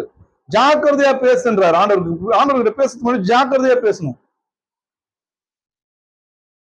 எபேசியர் 3ஆம் அதிகாரம் 17வது வசனம் வாசிக்கலாம். விசுவாசத்தினாலே கிறிஸ்து உங்கள் இருதயங்களில் வாசமாய் இருக்கவும் நீங்கள் அன்பிலே வேரூன்றி நிலை பெற்றவர்களாகி. விசுவாசத்தினாலதான் கிறிஸ்து உங்கள் இருதயங்கள் என்ன பண்ணுவாரு? வாசமா இருப்பாரு. அவர் எனக்குள்ள இருக்கிறாரு, என் இருதயத்தை ஆராய்வார், என் சிந்தனைகளை ஆராயிறாரு, எனக்கு போதிக்கிறாருன்னா நம்ம என்ன பண்ணோம்? அதுக்கு கீழ்ப்படியணும். முதல்ல நமக்குள்ள அந்த விசுவாசம் இருக்குதான்றது முதல்ல சோதிச்சு பாருங்க. அப்ப விசுவாசம் உங்களுக்குள்ள இருந்தா, தேவன் ஒருவர் உண்டு என்று இருக்குதுன்னா நம்ம என்ன பண்ணோம்? கீழ்ப்படியணும். தேவன் ஒருவர்னு தெரிஞ்சுக்கிறது பெரிய விஷயம் எல்லாம் கிடையாது. பிசாசுக்கும் தெரியும் தேவன் ஒருவர் உண்டு என்று. என்ன தெரியும்? பிசாசுக்கும் தெரியும். ஆனா பிசாசு என்ன பண்ண மாட்டான்? ஆண்டோடைய ஒரு வசனம் கீழ்ப்படிய மாட்டான். அப்ப அவனுக்கு நம்மளுக்கு என்ன வித்தியாசம் இருக்குது? நான் ஜீசஸ் நேம்ல பேப்டிஸ்ட் எடுத்துட்டேன், நான் ஜீசஸ் அறிஞ்சிருக்கிறேன், நான் ஒன்கார்டு தெரியும், நான் வீட்டு சபைக்கு வரேன், இதெல்லாம் கணக்கே கிடையாது. இதெல்லாம் நன்மைதான். முன்னாடி இருந்து இங்க மாயத்துல இருந்து உண்மையான சத்தியத்துக்கு வந்திருக்கீங்க, சந்தோஷம் தான். இதெல்லாம் நியாய தீர்ப்புல இல்ல. உங்க இருதயம் எப்படி இருக்குது? உன் இருதயம் தேவனுக்கு முன்னாடி உண்மையா இருக்குதா இல்லையான்றத பாப்பாரு. உன் இருதயத்துல விசுவாசிக்கிறியா? கர்த்தர் நம்ம இருதயம் வாசமா இருக்கிறாரா அப்படின்றத நம்மளே என்ன பண்ணோம்? நம்மை நாமே சோதி தெரிஞ்சு பார்க்கணும். அதனால பவுல் சொல்றாரு, இயேசு கிறிஸ்து உங்களுக்குள்ள இருக்கிறாரா? ஏன் பரிசோதனை பாரு, இயேசு கிறிஸ்துவா இல்ல இயேசு கிறிஸ்துன்ற பேர்ல பிசாசு உட்கார்ந்துக்கிறானா அப்படின்றத சோதி தெரிஞ்சு பாருன்றாரு. எதனால நம்ம அறிஞ்சு கொள்ளலாம் தேவன் நமக்குள்ள இருக்கிறாருன்னு? அவருடைய கற்பனைகளை கை கொண்டு அதுல நடக்கிறீங்கன்னா அவர் உங்களுக்குள்ளே வாசமா இருக்கிறாருன்னு சொல்லி வேதத்துல எழுதியிருக்கு. நான் எப்படி பிதாவின் கற்பனைகளை கை கொண்டு அவருக்குள் நிலைத்திருந்தேனோ நீங்களும் என்னுடைய கற்பனைகளை கை கொண்டு எனக்குள் நிலைத்திருப்பீங்க. அப்போ அவருடைய கற்பனைகளை கை கொண்டு இருந்தா நீங்க நிலைத்திருப்பீங்க. அவரை அல்லாம உங்களால என்ன பண்ண முடியாது? ஒன்றுமே செய்ய முடியாதுன்னு சொல்லி வேதத்துல எழுதியிருக்கு. எபிரேயர் 10ஆம் அதிகாரம் 22வது வசனம் வாசிக்கலாம். துர்மனசாட்சி நீங்க தெளிக்கப்பட்ட இருதயம் உள்ளவர்களாயும் சுத்த ஜலத்தால் கழுவப்பட்ட சரீரம் உள்ளவர்களாயும் உண்மையுள்ள இருதயத்தோடும் விசுவாசத்தின் பூரண நிச்சயத்தோடும் சேர கடவோம். மனசாட்சி நீங்க தெளிக்கப்பட்ட இருதயம் உள்ளவர்களாக இருக்குது. அப்ப எது தெளிச்சிருக்காரு? அவரோட ரத்தத்தினால் நம்ம கழுவப்பட்டோம்னு சொல்லி எழுதிருக்கு. பழைய ஏற்பாட்டுல பாத்தீங்கன்னா மோசே என்ன பண்ணாரு? அந்த ஆடுகளின் ரத்தத்தை தெளித்தாருன்னு எழுதிருக்கு. அப்ப நமக்காக ரத்தத்தை சிந்தி நம்மளோட இருதயத்தை சுத்தமாக்குனாருன்னு எழுதிருக்கு. அப்போ இருதயம் தான் என்ன பண்ணுது? சுத்தமாகணும் இல்லையா? சுத்த ஜலத்தால் கழுவப்பட்ட சரீரம் உள்ளவர்களாயும் உண்மையுள்ள இருதயம் எழுதிருக்கு. உண்மையுள்ள இருதயம் இருந்தா விசுவாசத்தின் பூர்ண நிச்சயப்படும். அப்ப நமக்கு உண்மையுள்ள இருதயம் இருக்கா? நம்ம பாவத்துக்காக நமக்காக அடிக்கப்பட்ட தேவனை நம்ம அறிந்து நம்ம ஞானஸ்தானத்துல நம்ம இருதயம் என்ன பண்ணுச்சு? தெளிக்கப்பட்டுச்சு. தெளிக்கப்பட்டு அவருடைய ரத்தத்தினால் நம்ம கழுவப்பட்டோம், நம்ம நீதிமானாக்கப்பட்டோம், பரிசுத்தமாக்கப்பட்டோம். நமக்கு கிரியையினால கிடையாது, அவரை விசுவாசிக்கிறதுனாலதான் நம்ம என்ன பண்ணோம்? நீதிமானாக்கப்பட்டோம். அப்படி தெரிஞ்சு மனப்பூர்வமாய் சத்தியத்தை அறிந்து மனப்பூர்வமா போய் நம்ம பாவம் செய்தோமானால் நம்ம என்ன பண்றோம்? கிருபையின் ஆவியை நிந்தித்து கால்களால் என்ன பண்றோமா? ரத்தத்தை மிதிக்கிறோம்னு சொல்லி எழுதியிருக்கு. கழுவப்பட்ட பன்றி திரும்ப என்ன பண்ணுச்சு? சேத்தில் புரண்டதுன்னும் கக்குனது திரும்ப நாய் என்ன பண்ணுது? சாப்பிட்டதுக்கும் சமமா இருக்கிற அந்த பழமொழிக்கு அப்படியே அவங்களுக்கு சம்பவித்தது.